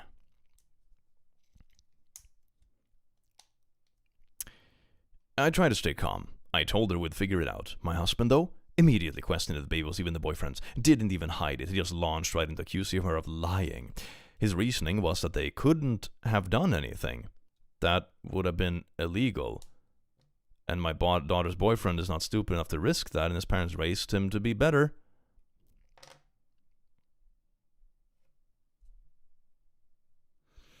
People are idiots. Okay, people are idiots. I think people conflate this kind of thing where it's like, don't creep on teenagers, versus like, teenagers have never been interested in naughties. Are you... Oh, that's the dumbest logic ever. That's the dumbest logic. You both can be true at the same time, okay? Both can be true. You can be like, you're old, don't creep on teens, versus sex ed is probably good, because teenagers going through puberty gonna want to try shit, alright? It's like, I get mad with, oh my god, it makes me nuts. Shitty parents, man.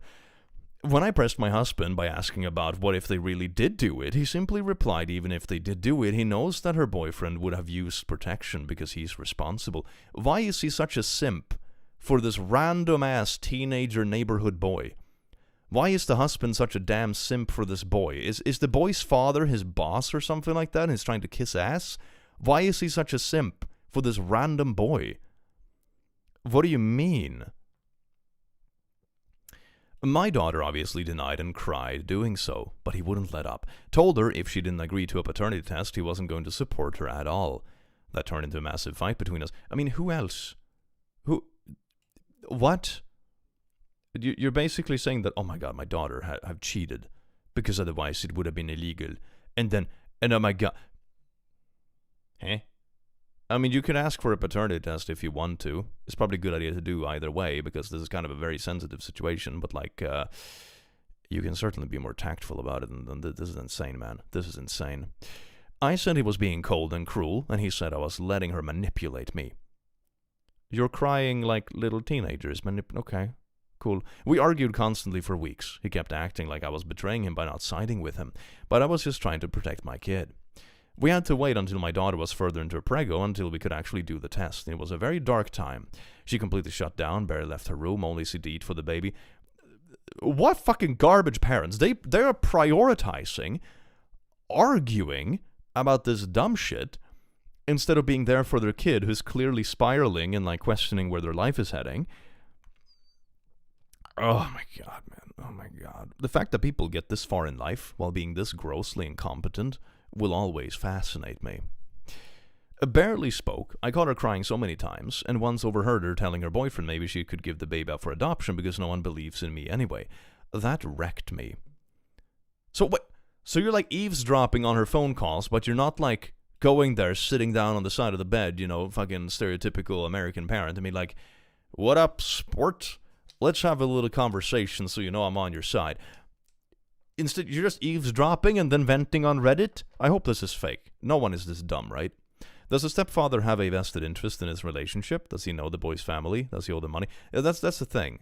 That's the thing I'm wondering, like if that boy's father is like his boss or something. That's sort of what I said, because he's weirdly simpy for this random teen. Meanwhile, I've been doing everything I can to show her I do believe in her. I've been taking her to appointments, checking up on her constantly, just trying to be steady, even when I don't have all the answers. I know I haven't been, but I make sure she knows she's not alone. Better than nothing, but it still sounds like, I don't know. Her boyfriend and his family have been supportive the whole time. No drama, no accusations. They said if the baby is his, they would help with everything, and the boyfriend made it clear he wants to be involved and happily cooperated with the test. Yeah, maybe this is weird. This is okay. The test result finally came back, and yep, the baby is the boyfriend's, just like she said from the beginning. She didn't yell, didn't rub it in my husband's face, she just went quiet. And ever since, she's been completely distant with my husband. Bare minimum conversations, avoid him whenever she can. He says she's being disrespectful. I think she's just done trying. He's a pile of garbage, man. Divorce the man. How can you ever be in a relationship with a man that acts like this? Dear God. New fun words. Oh, that's beautiful. That's beautiful. Also, why is no one talking about abortion? When I heard teenage pregnancy, my first thought was abortion. You have a child, you don't need a baby. Exactly. That's also a very good point. They're not talking about abortion. I wonder if there's like some weird religious shit going on in the background of this, Because that would have certainly been my, like, oh yeah, my very, very young kid is going through this thing. Yeah. Definitely abortion territory, baby. Oh my God. Kids should not be having kids. And then she asked me, actually begged me to let her stay with her dad, my ex, for a while. Oh, so it's also the stepdad doing this. Yeah, he's definitely the piece of shit. It sounds like he's pimping out his stepkid for, like, some sort of benefit. I don't know.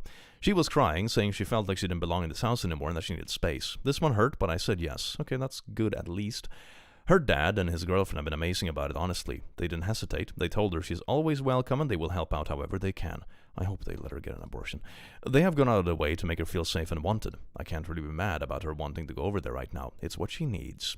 Now my husband's mad at me, saying I'm letting her treat him like garbage and that I've failed him as a partner by not backing him up. Divorce the man! Divorce Jesus! Oh my God! Oh my God, you're literally letting your new husband, like, pimp out your underage daughter, and then he's being weirdly abusive when she's pregnant and, like, in a crisis. Because what? He's simping for this random neighborhood boy. What the Divorce the man! Divorce, he's nothing but red flags. Oh my God, you can close your eyes and point at a random person in the street, and that's gonna be 100 times a better partner than this person. How, oh my God. Oh my God. We got into it again. He said I have been undermining him for months. Ooh. I told him that maybe if he hadn't treated her like a liar from day one, she wouldn't be shutting him out now. That maybe he should be trying being a father instead of a prosecutor. He didn't like that, so now he's sulking, and I'm tired. Let him sulk while being single. What the shit? All the stereotypes about, like, shitty step-parents. This just takes the cake, doesn't it? So you've allowed your husband to treat your daughter like this for months. He's the butthole, but you are too. If you're not careful, she's not going to want you in her life either. He chose his friend's family over your daughter. You're choosing to stay with them, even if that means she moved out. Not very cool, not very cool. Yeah, shitty parents. Like, that's the thing. Even if she's not the instigator of the bad stuff, she is allowing it. You're allowing your new partner to do this. You know, you're supposed to be the adult in this situation, and you're letting another adult hurt your kid and being incredibly passive about it. If I had a situation like this, where I had a kid from a previous relationship, and my partner was doing anything remotely close to this, they would be so out. They would be so out. There would be no discussion. Oh my God. They would fly out the door in an instant. It's like, man, dear God. Dear God. Reminds me a bit of my stepmom. She's been shitty to me in the past, and my dad supported her before me, and this is even worse than that. Yeah, those stereotypes about shitty step-parents, but on absolute crack. This guy needs to be put on trial, indeed. Do yourself the biggest favor for you and your daughter. Leave that man. All he's going to do is Darvo and gaslight you. Forgive the craziness, but no amount of great bedroom activity is worth the mental anguish of losing your child because of a person of very weird interest in your daughter's dating life, especially in forcing you to allow them to date. He must have had some vested interest in it. It must be some vested interest. This man is creepy and weird. Also, I cannot imagine having, like, you know, the interest a parent should have in their child dating is like having, you know, the talk about how they should be treated. You know, here are like red flags and stuff. If they do this, they're bad. Don't let them force you to do things you're not ready for. Bees in the flowers or whatever. You know, be careful with alcohol and shit. That's it. Like, you don't do this. This is really creepy and weird. Like, he's acting like a pimp. But the boyfriend never denied the baby could be his. The stepdad just assumed because he would never. Yeah, exactly. The stepdad just assumed because the boy is so responsible. Yeah. Even with the most responsible people, accidents can happen, you know? So even if they did use, which it didn't sound like they did, but even if they did use some sort of protection, it doesn't have a 100% success rate, you know? That's kind of the risk that comes with it. Your daughter was implied to be promiscuous and blackmailed into a DNA test. You allow that. Arguing with him was not enough. You very much let her down. Good thing she has another home she can go to because yours is not safe for her or her child. Rethink your marriage altogether if your husband thinks highly of another person's child than the one he lives with and raised by you. Yep. Garbage parent. I mean, the husband is absolutely unhinged, but she's also a very shitty parent.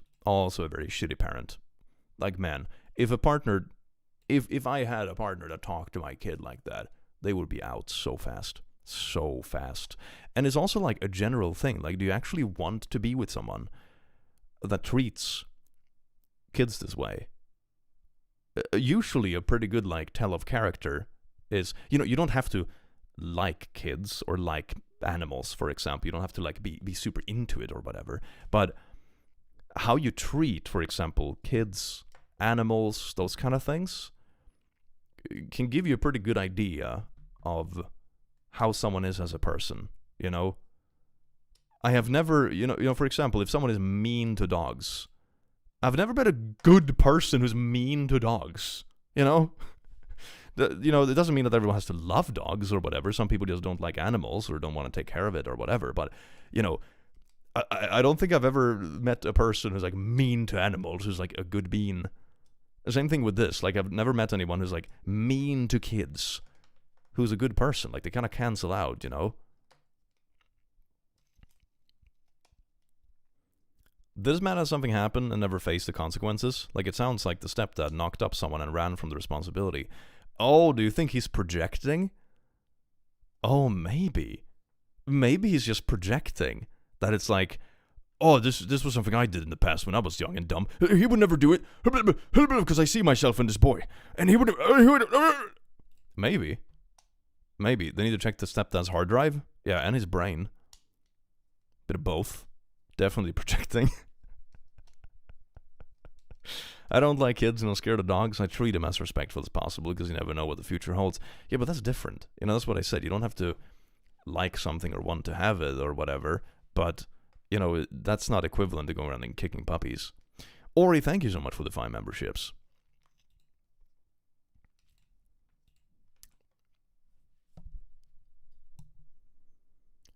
Server did not spill it. Wait. Mom it. Server spilled coffee and burned my baby. Server did not spill the coffee. Wait, what? Oh, wait, I have to read this one. Wait, what? What is this?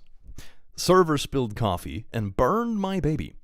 So this weekend we were driving down to Tennessee to spend a nice relaxing weekend at a cabin. I have an 11-month-old baby girl who's just able to sit in a high chair. We stopped at a well-known sit-down chain restaurant. After getting settled and being handed at least 6 menus between the 4 of us, we started to figure out what we wanted. This is one of those stories where they're, like, really bad about getting to the point. My husband ordered coffee, and the server decided to try to pour it in front of my daughter, then hand it to my husband. It was like watching something in slow motion. Her fingers grabbed the porcelain coffee cup, and it immediately spilled all over her. I stood up, ripped her onesie off her, and ran outside to my van.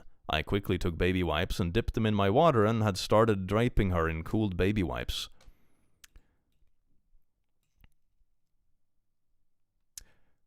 Wouldn't there have been something cold more easily accessible, you know, inside of the restaurant?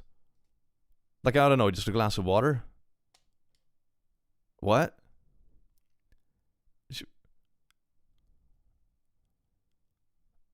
What? And also, why are you ripping off the clothes? You know? That's not gonna be like the main cause of the burn if they've already... You know, I don't know. I mean, of course you want to change it out, but you know, it's more about cooling it off and preventing the burn from getting worse or whatever. And also, like, it's better to have, I think, lukewarm water and stuff in reality. But anyway, I then ripped her diaper off and just held my burned daughter against my chest with both of us sobbing in the parking lot. No one came to check. The server saw it. The lady near us saw it. The server even said, "Let me get you napkins." Like that would help. Eventually, my husband came out and said he asked for a Neosporin. I don't even know what that is. And no one knew what that was. Yeah, I mean, okay. That makes sense. I don't know what the fuck that is. I just sat inside my van holding my burned baby covered in water-soaked wet wipes. Finally, the manager came out with some Lina-Cane spray and basically said sorry. I don't know what that is either. Maybe like some anti-wound, anti-inflammatory, anti-burn stuff. Needless to say, my daughter now has second-degree burns on her wrist and thigh. I think I minimized the damage done because I covered her in antibacterial Vaseline and wet wipes for the next several hours. I'm not nursing her burns. I took her in urgent care. The nurses were awesome. They were sweet. They wrapped her wrist and thighs. The nurses were so caring. They handled my baby. I'm just heartbroken. I just kept replaying this scenario. I don't know why I'm making this post. Server should have taken extra steps.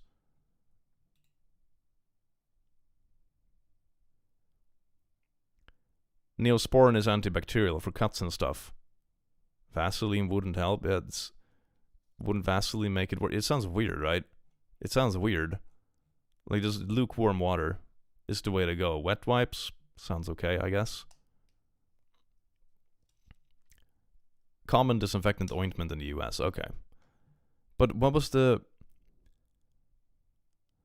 best aid treatment for burns to take the baby's clothes off and the burn area under cool running water for 20 minutes. Yeah, but that's the same as like for adults.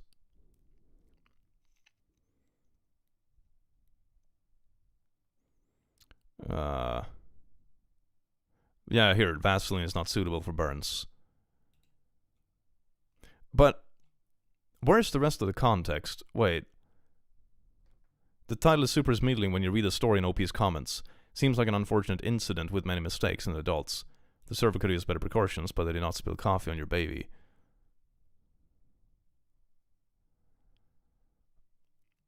Her fingers grabbed a porcelain coffee cup and immediately spilled it over. It's weirdly written. Yeah, I know, right? It's really weirdly written. But the server didn't spill it. It wasn't the server's fault. Also, the parent doesn't immediately call 911 on an 11-month-old with moderate severe burns. Yeah, that's also weird. Like, if I had a baby or was watching someone's baby and they got burned on something and it was that bad, you know, it's one thing if you're like, oh, you get a burn that's like, you know, super teeny tiny. It's like, okay, well, you know, no one is going to be able to do anything else anyway. It's just about cooling it off and you know, making sure it's not infected and just let it heal. But when it's like moderate to severe burns from like getting poured shit on you, it's like, yeah, you know, yeah, maybe like standing in the parking lot with a baby covered in wet paper isn't like the number one solution. The baby did it? The title is malicious. Wait, what? The baby did it? Wait, I have to find the comments. Hold on.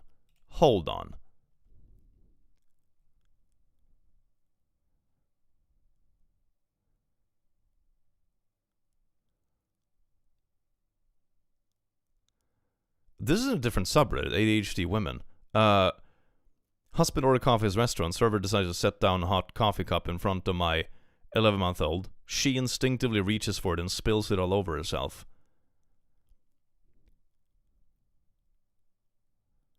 I calmly rip off her clothes in the restaurant and carry out to my car and start dipping baby wipes into my cold water that I had in my Stanley cup. Of course, the damn Stanley cup. Babies grab stuff all the time. I mean, yeah, it's like, sure, don't put hot stuff close to the baby, I suppose, but this kind of stuff can happen, you know? It's like, and you're not always paying attention, or maybe the server isn't used to babies. And I was like, here's one deleted comment. Our daughter got to coffee school not too long ago, and we were sworn to go to the ER.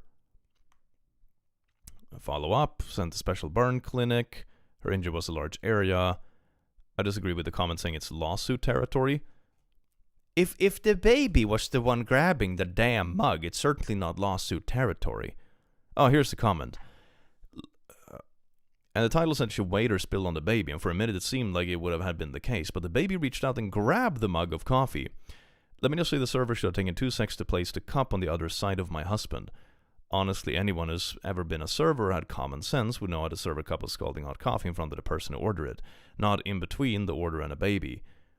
It was an open 4-top table, not a booth. Also, I've said, even in the older lady next to me said, "Oh no, the server spilled coffee on the baby." Okay, some random old person made a comment, and that's your proof.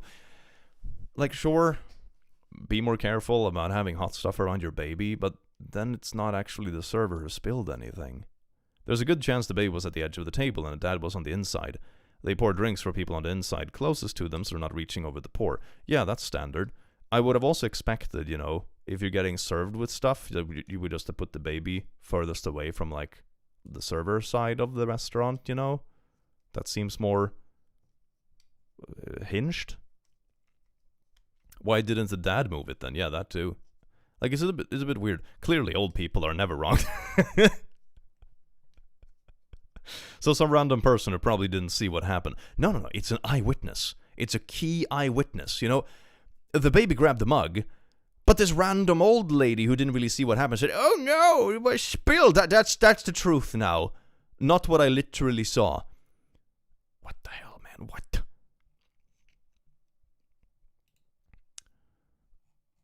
Okay, here's another one. Wait, where'd the comment go? Your baby grabbed the cup and spilled it. The server didn't spill it. This is not the server's fault. Let me be clear. The server had every opportunity to serve the coffee on the opposite side away from the baby sitting in a high chair. It wasn't a booth. It was a... Wait, is this the same comment? Oh, is it like a copy pasta? It's the same comment, just copied. Okay. More dislikes, though.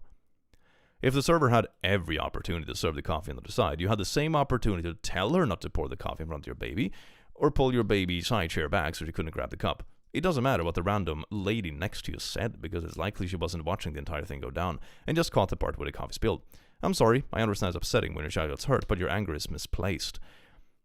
This is weird. Like, instead of doing what's best for the baby as well, you know, like standing in a parking lot, and I don't know, covering them in soaked paper and Vaseline, like, you're not even doing what's best for the baby. Arguably, some of the stuff is even making it worse. You're so obsessed with placing blame for, like, what just sounds to be like a stupid toddler accident, which happens all the time. Toddlers do be dumb.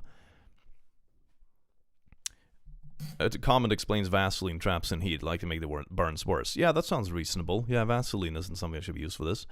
So you did stuff that would probably make the burns actually worse, instead of taking them to ER, or just, like, you know, using a normal water faucet inside of the restaurant, for example. That's what I would have done. She rinsed the baby wipes with water. Yeah, but also Vaseline.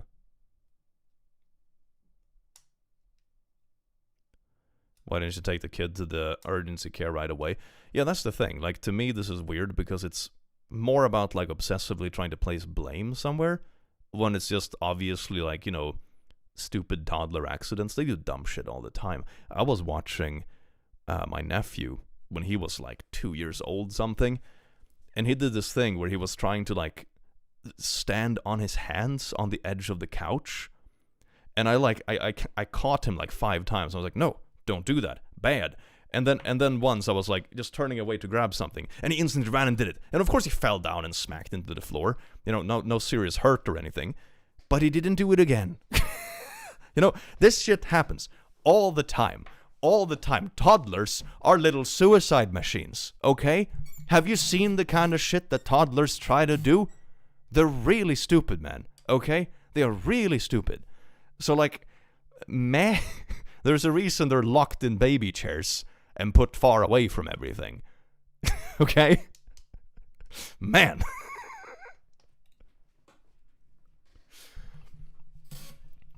And they are fast. Oh my god, I have traveled with toddlers before. And it's like, you keep an eye on them, and then someone say, oh, hey, Mark, can you grab this? Oh, sure. Oh, the toddler's gone. You know, it's like, it's insane. It's insane. They are disappearing suicide machines, I swear to God. So, yeah, no, I don't see this as like, you know, oh my god, we should sue a server. It's like, your baby's just doing dumb baby shit. Maybe they should have been locked in their chair a bit further away where they couldn't have grabbed stuff. Sure. But it's a little kid. They do dumb shit, okay?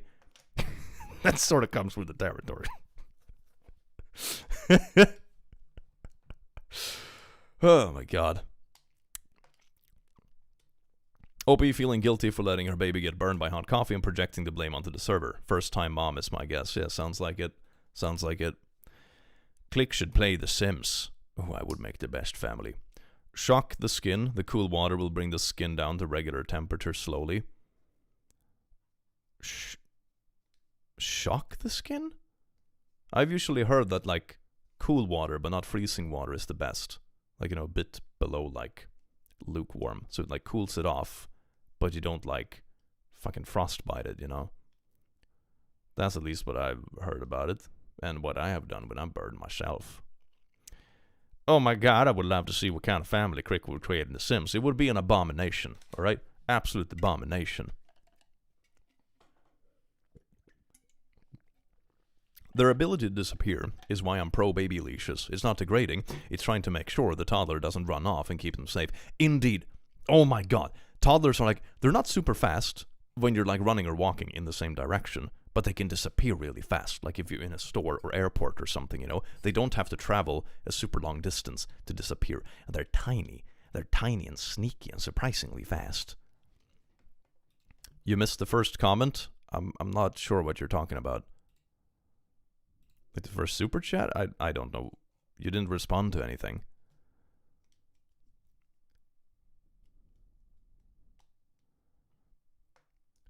Yes, baby leash. Oh my god, baby leash. Yes. Yes. A local man discovers women are people. Oh, this sounds a bit more lighthearted. Dumb, but lighthearted. Oh. Removed by moderators. No. Do we have... There is no auto mod. No. No.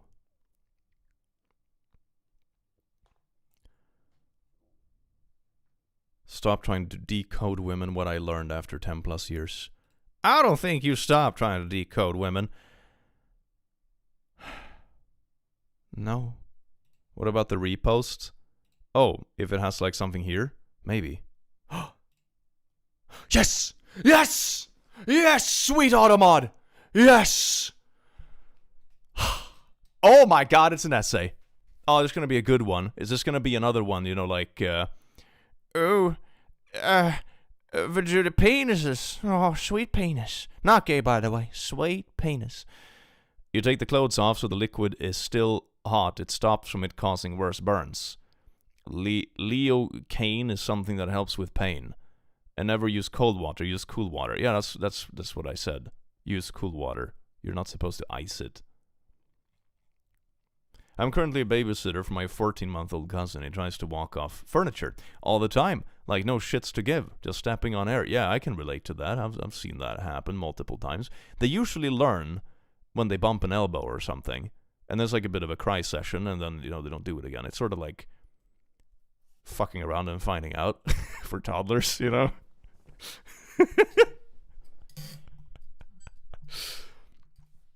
Stop trying to decode women. Of what I learned after 10 plus years. This happened again last week and got me thinking about how much my approach has changed over the last years. I met this woman at a coffee shop downtown. Great conversation, lots of laughing. She even gave me her number without me asking. It seemed like a clear green light. Texted her that evening with some casual about our conversation. Then radio silence for 3 days. Eventually got a brief, "Sorry, you've been swamped with work" response. 5 years ago, this would have sent me into analysis mode for hours.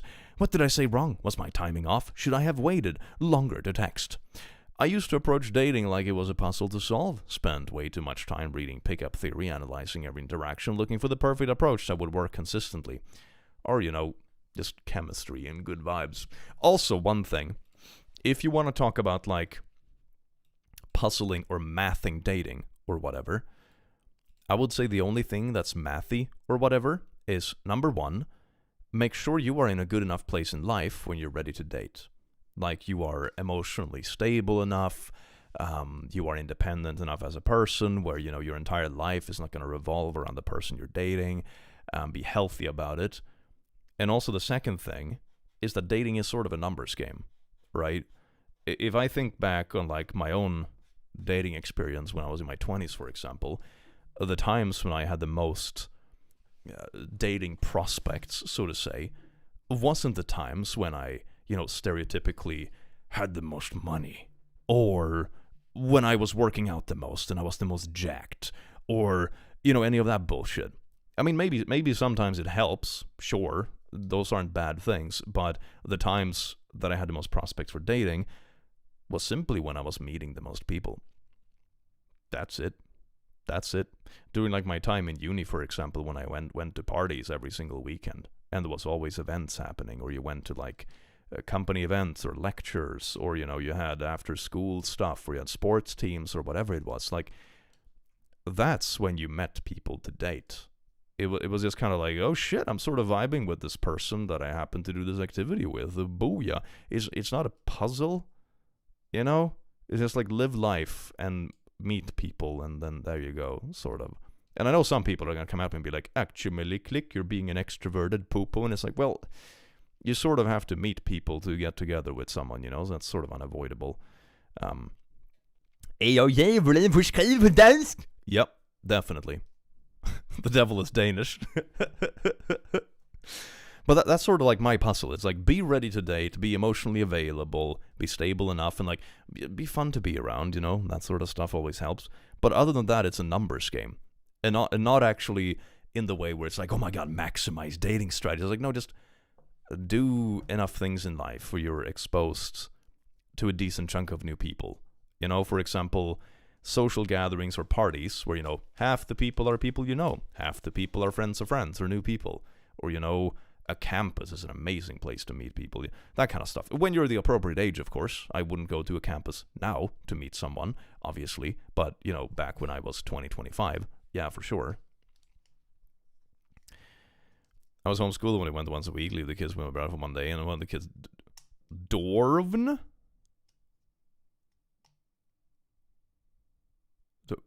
Drown? He's fine, by the way. What? Holy shit. After thousands of conversations and interactions of the past decade, I've learned something counterintuitive. The inconsistency isn't a bug, it's a feature. It's almost like people are individuals. Holy shit. Who would have thunk it? Here's what I mean. I started noticing clear patterns once I had enough real-world experience. Women respond based on their current emotional state as much as anything you do. If she's having a great day, almost anything lands well. If she's stressed about deadlines or dealing with family drama, even your best material falls flat. Almost the same as with, any person, regardless of gender. It's like, wow, if you're having a shit day, you're not going to be as receptive or open. If you're having a great day, and you just, like, nailed your final exam in school, you're gonna be walking on little clouds, and everything is gonna make you smile. Yeah, wow. This took you a decade to figure out. Man. The same woman who don't respond to a thoughtful message on day one might engage enthusiastically with a random comment the other day. Context matters more than content most of the time. I mean, yeah. It was a game my brothers left it open, so yes, they are suicide machines. Autocorrect, drowned. Oh yeah, damn. Yeah, they really are. Words carry less weight than the energy behind the conversations. There's something intangible that happens when two people click. The actual topics become almost irrelevant. I mean, yeah, that's called chemistry, You have the same wavelength, same humor, same way of talking. The conversation is a two-sided bouncing and exchange, not just one person having a little speech. Sometimes you feel electric tension when even mundane small talk feels charged. Other times, perfect conditions and great conversations still don't lead anywhere. Personal chemistry, man. You have this with your friends, too. It's just that, when with someone you also find attractive, it can be, more to it, But this is just chemistry, This goes for any sort of relationship, I would argue. I still don't get it right every time, but the difference now is that I don't lose sleep over it. Dating makes more sense when you stop expecting logical consistency from something that is fundamentally emotional and situational. You see, this is why, most people develop relationships with people that they meet more than once, right? I feel this is AI or an alien discovering how women work, discovering how humans work. There's a reason most people develop relationships with people they meet on a somewhat regular basis, right? It's because not every day you're gonna be, all there. Not every day is gonna be a good day. Sometimes you're gonna be tired. Sometimes you're gonna be out of it. And that goes for the other person, too. There's a reason, a lot of romantic relationships blossom out of, meeting them repeatedly. There's a reason, a lot of people meet their spouse at the office. Because, oh shit, it's someone I meet on a somewhat regular basis. We shoot the shit in the coffee lounge, and after a couple of weeks of, flirting a bit in the coffee lounge and having the same jokes and stuff, it's man, this is kind of going somewhere. And it's sure, sometimes you're going to be busy. Sometimes one person was booked during the lunch and you didn't have opportunity to have your little coffee flirting, but, on a long enough time span, you do. There's a reason why that's a thing. Just randomly texting someone is very much a hit or miss thing. The breakthrough for me wasn't finding better techniques or understanding women better. It was accepting that success in dating is more about volume and genuine connection than perfect execution. I mean, I suppose some of the conclusions he's coming to are reasonable, but he's still being a little bit odd about it. If you're still stuck in the analysis paralysis phase for now, I get it.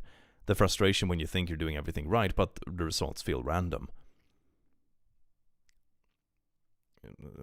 Don't overthink it, man. I would say the best thing, the best way that I have found in my days to date and meet partners. I always fucking hated dating apps. I despise the dating apps. But it's to go to places where people hang out. Maybe easier said than done.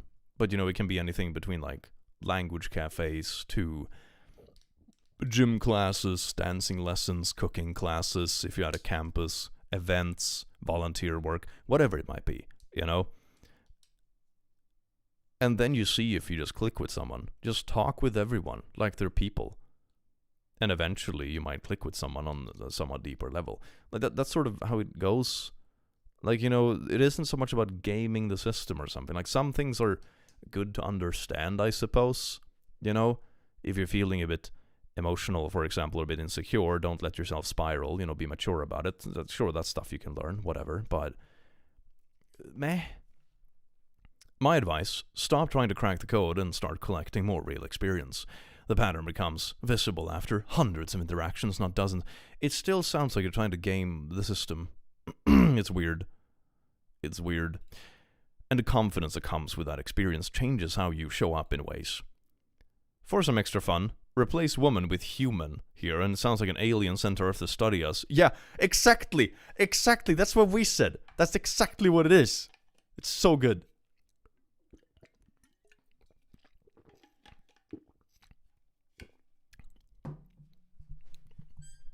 I took the liberty of writing it out. Stop trying to decode humans, what I learned over 10 plus years. This happened last week. Met this human at a coffee shop downtown. Great conversation, lots of laughing. The human even gave me its number without asking. Seemed like a clear green light. Texted the human that evening with something casual about the conversation. Then radio silence for 3 days. Eventually got a brief, sorry, been swamped with work. 5 years ago, this would have sent me into analysis mode. What did I say wrong? Was my timing off? I used to approach dating like it was a puzzle. Spend way too much time reading pickup theory and etc. After thousands of conversations, I learned something inconsistency. A human responds based on its current emotional state as much as anything else you do. If the human is having a great day, almost anything lands well. If the human is stressed about deadlines or dealing with family drama, even your best material falls flat. Yeah, exactly. This feels like, this is an alien. It's an alien. This is great.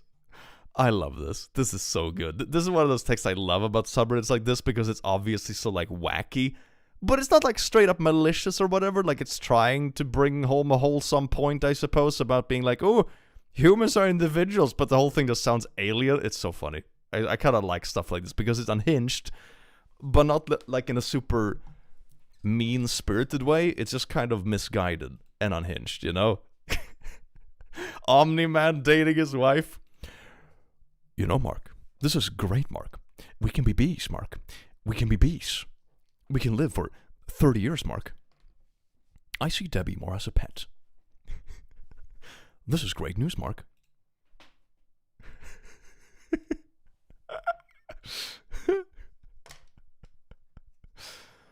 I made a bug baby, Mark. Uh-huh. Yeah? Oh. While I understand the ick, but isn't this progress? Shouldn't we be happy about this, even if it's pathetic? Oh, that's what I mean. That's what I'm saying. It is good. This isn't, like, malicious or anything. It's sort of coming to the right conclusion that people are individuals and they have their own life and stuff going on. It's just a really weird way to go about it. It sounds like they're still overanalyzing stuff. But it's not in a malicious way. That's what I mean. It doesn't sound like a bad person. It sounds like, I don't know, still stuck in the same thought patterns, but, they're a bit more, I don't know. It's not malicious, okay? It's just a bit weird. It's fine.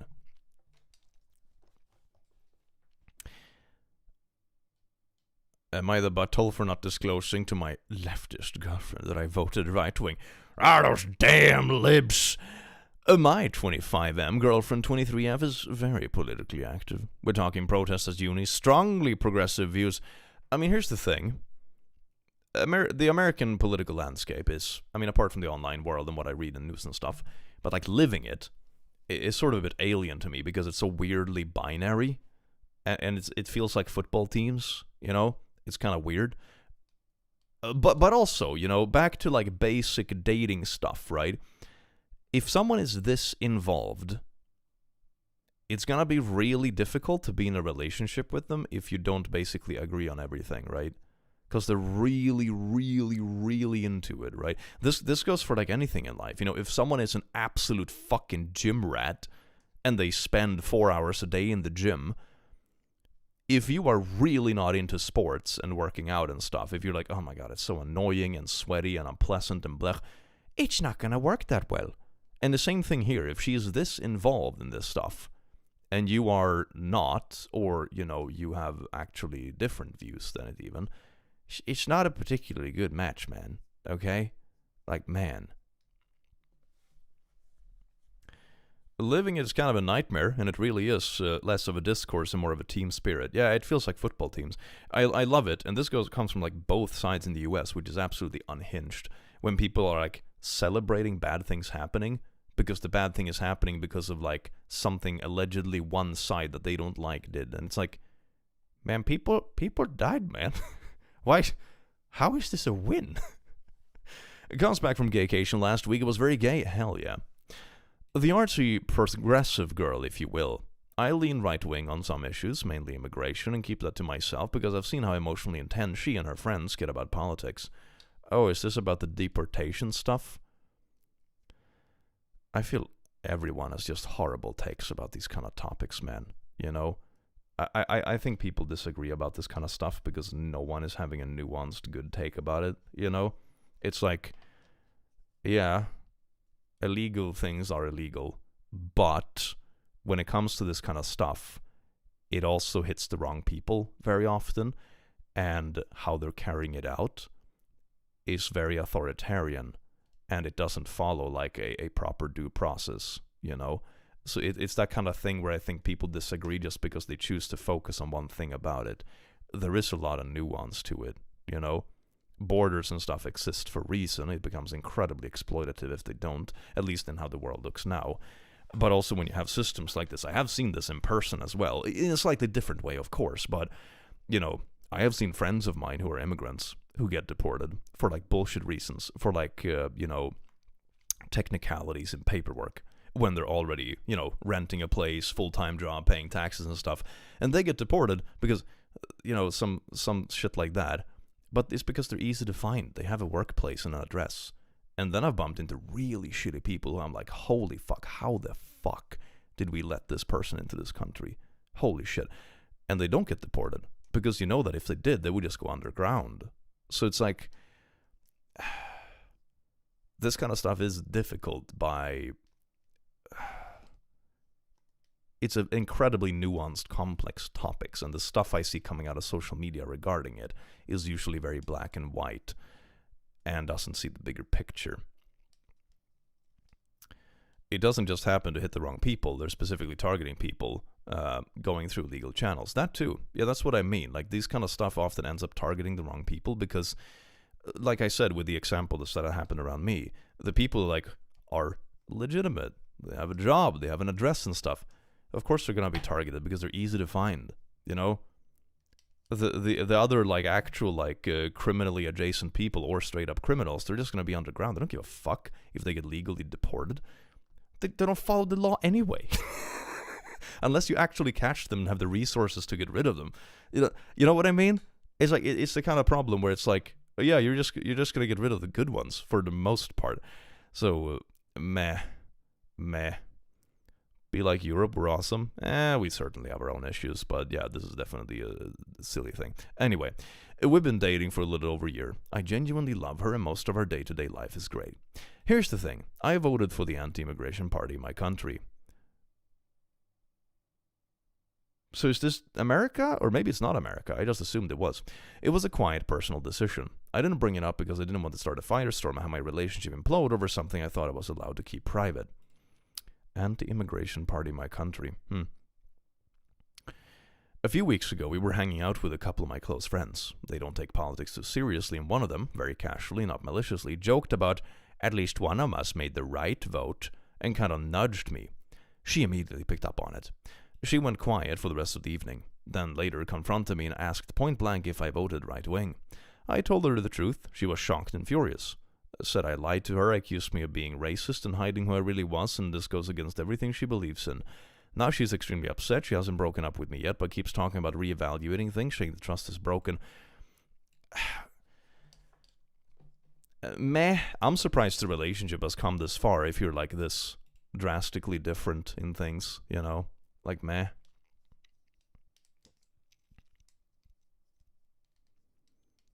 They even deported a child with cancer who was in the US for treatment. Yikes, that's bad. That's bad. Well, I don't blame her. Well, it's like, I can see the trust being broken in this. Like, I would say from the start they don't sound particularly compatible, even if you don't want to get into, like, the political part of it. I would just say that it doesn't sound like compatible. But it sounds like he's also been lying or, you know, not being open about stuff because he knows they are actually not compatible, but he's lying about it. That's the biggest thing for me. Like, you know, it doesn't... it just sounds like a bad relationship, man. I mean, political alignment is important to her, and you lied by omission and misrepresented yourself. Yeah, exactly. It's more about... Even if you don't want to argue about, like, the specific things in it, right? Because I don't even know the context. I don't know what country this is or anything. But it's just about the lack of honesty. Like, you're not really meant to be, and you lied about it and kind of led her on. This is something that is important to her, which it certainly seems to be. You're definitely a coward for not telling her. She cares about the world, she cares about who you are, and you've been lying to her. For me, it's more about the deceit, honestly. I don't know the context or anything about this kind of stuff, honestly. And it sounds more like she's very involved in certain topics. You're not. But by omission, you sort of lied about being, and that makes it weird. I want to know kings but drag king sign. Oh, hell yeah. Opie sounds like he didn't respect the Gia from the start, treating her like the activism is some sort of cute hobby. Yeah, it's like, my silly little artsy blip. It's like, okay, but if that's how you feel about your partner, you shouldn't be together in the first place. That sounds bad, man. That sounds bad. Oh, people's trying to trap her into a relationship. Yeah, basically. Just be with someone that has the same values as you. I've heard a few times about conservative guys thinking left-wing liberal women are hotter for whatever reason and lying about their views. That's also fucking weird. No matter which direction it goes in, it's just weird, man. It's like it goes for anything you're like into or passionate about or anything. It's like, I think for a relationship to work, you don't have to be the same about everything. You know, you don't stop being an individual. But if you're this drastically different, then it's not going to work, you know?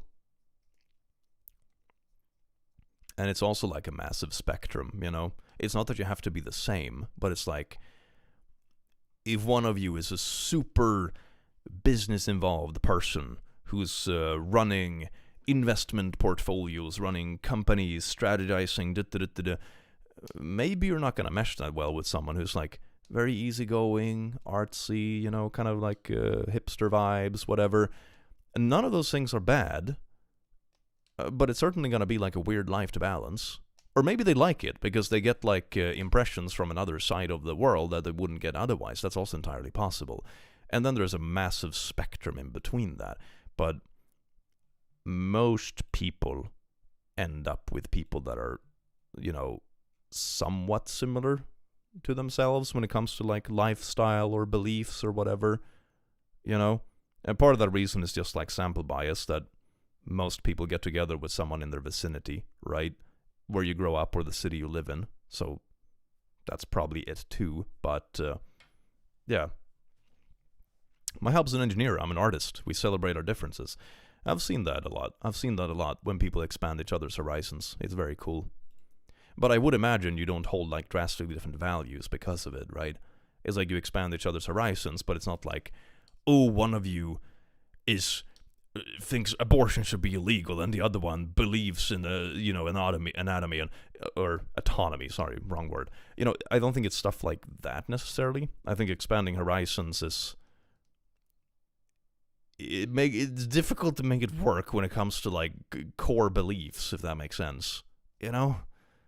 Does that make sense?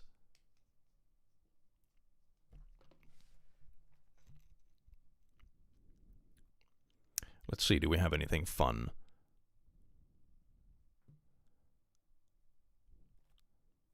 Oh my god, wait, housewife?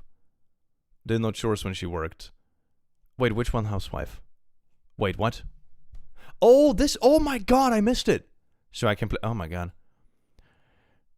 I'm 24. I hope to one day find myself a submissive housewife.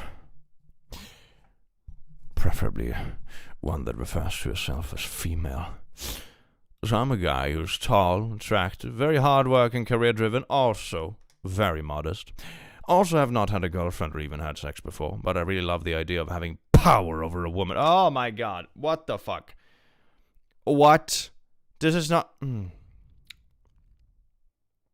Okay, this is the kind of shit you roleplay in the bedroom once there is trust established, and you know you both trust each other and you're not shit people, right?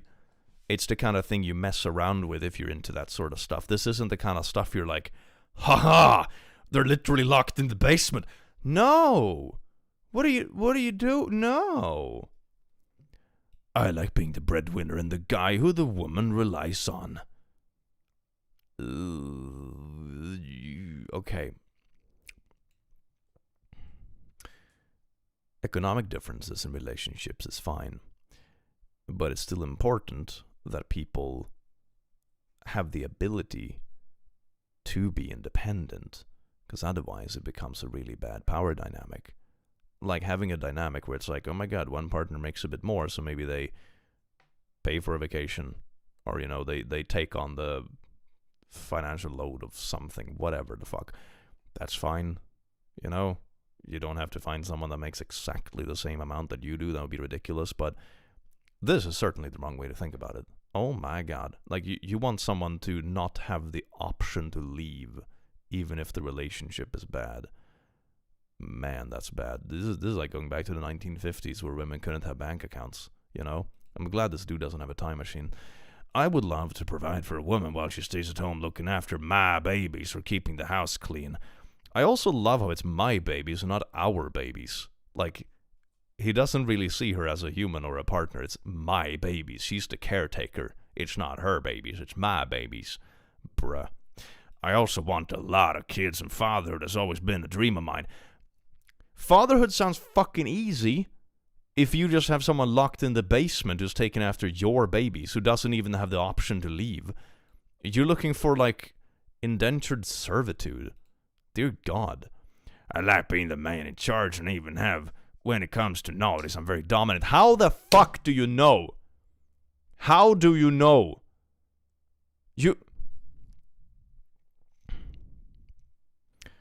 Although I have never had a girlfriend or even have naughties before, I like being the man in charge, and even when it comes to naughties, I'm very dominant. How the fuck would you know? I'm sorry, how would you know? Bruh. Sometimes after long work days, I just want to come home with my sleeves rolled up thinking, right, where's my wife so I can play with her CLIT? But power dynamics really turn me on. In fact, I'm waiting to hit my 30s when I have money and a house so I can find myself a younger woman who relies on me.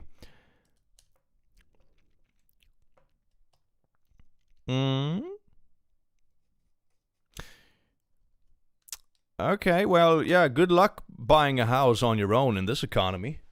You know, there's a reason most people get together and then buy a house. It's because it's pretty difficult unless you're like, you know, in the 1% basically, unless you're like a 1% earner that makes like, I don't know what puts you in the 1%, it depends on the country, but you know, unless you're making like 10-15 grand a month, you're not gonna have a house on your own, man. What the fuck? This is so grim. I agree, he's probably 13. Has to be, right? Has to be. There's no way he's 24. There's no way he's 24. Very red flags here, you think? You think? Sounds like you're gonna remain a virgin for a while. No, skull emoji. Fan fiction. I could write a 5-page essay about how this is hilarious to me, but for your ego's sake, I won't. I mean, you're already a virgin. It would be embarrassing for you to get absolutely dunked on by a female. 2022, get with the times. This is 3 years old. Holy shit. Oh my god, it's like a little time capsule. Hell yeah. As a stay-at-home mom, I would like to say, fuck off with your bullshit. Marriage and parenthood are about working partnerships, not power dynamics. Exactly, that's what I mean. Like, every relationship has like certain dynamics to it. You know, one person is going to work more, maybe one person makes more money, maybe one person is more social and more outgoing, maybe one person is more emotionally, you know, intelligent or whatever you want to call it. Maybe one person is better at other stuff, or one person, you know, yada, yada, yada, whatever. But it's not about holding power over the other person. It's about figuring out, like, what works for you, you know? Like, I remember I talked to a friend about this, and it's a very, very lighthearted example, right? But he talked about cleaning the sink. You know, cleaning the pipes from all the hairs and the yuck and that kind of stuff. And he said, yeah, I always do that because she really hates it. To the point where, you know, she's going to struggle to do it for an hour while half gagging all the time. Whereas I can just rip that shit out in 5 minutes, you know? So he said, I always clean the pipes in our household. In return, she does something else, you know? She vacuums one more time every 2 months or whatever, you know. And that's the dynamic that works for us. And that's perfectly fair, and we both like it because it will be such a much bigger effort for her to do this specific thing because of her aversion to this gross, gooey shit. But to me, it's not an issue, you know. It's a very, like, silly example to this kind of stuff. My point is that everything in a relationship doesn't have to be 50-50. It's about dividing it in a way that feels fair and everyone is in on it. That's the thing. It's not about power dynamics. It's about smart division depending on who you are as people. You know, it is a partnership and you're supposed to make that work and it's supposed to run somewhat efficiently. it's a good example. I think so too, because it's a very like non-controversial, very silly example, but it makes perfect sense. It makes perfect sense. You know, in like a black and white world, they'll be like, oh no, we have to clean the sink every other time. It's like, that sounds unnecessary. Why doesn't she just do something that is less demanding for her, and I can just do it every time because I don't mind? You know, stuff like that. Anyway, being dominant in the bedroom is not the same thing as wanting to keep a woman subservient and financially dependent on you. Yeah, those are two different things. One is a fantasy about intimacy, like, could be like, I don't know, related to some of those, like kinky times. The other one just sounds like you want power over someone so they can't leave the relationship, even if you turn out to be abusive. Seems like you want that arrangement because you're hoping her fear of being poor will keep her shackled to you. Not to mention you're a virgin, but to say, when it comes to knowledge, I'm dominant. Sweetie, you don't know what you like, or even what you like in the bedroom. Yep. And also, one important thing to keep in mind, fantasies are often different from reality. I know that has happened a couple of times in my days, when it's like, man, this fantasy is hot. And then you try it, and it's like, man, this is definitely better as a fantasy. You know? And I think the best way I can describe that is like, fantasy can be better than reality in many, many things.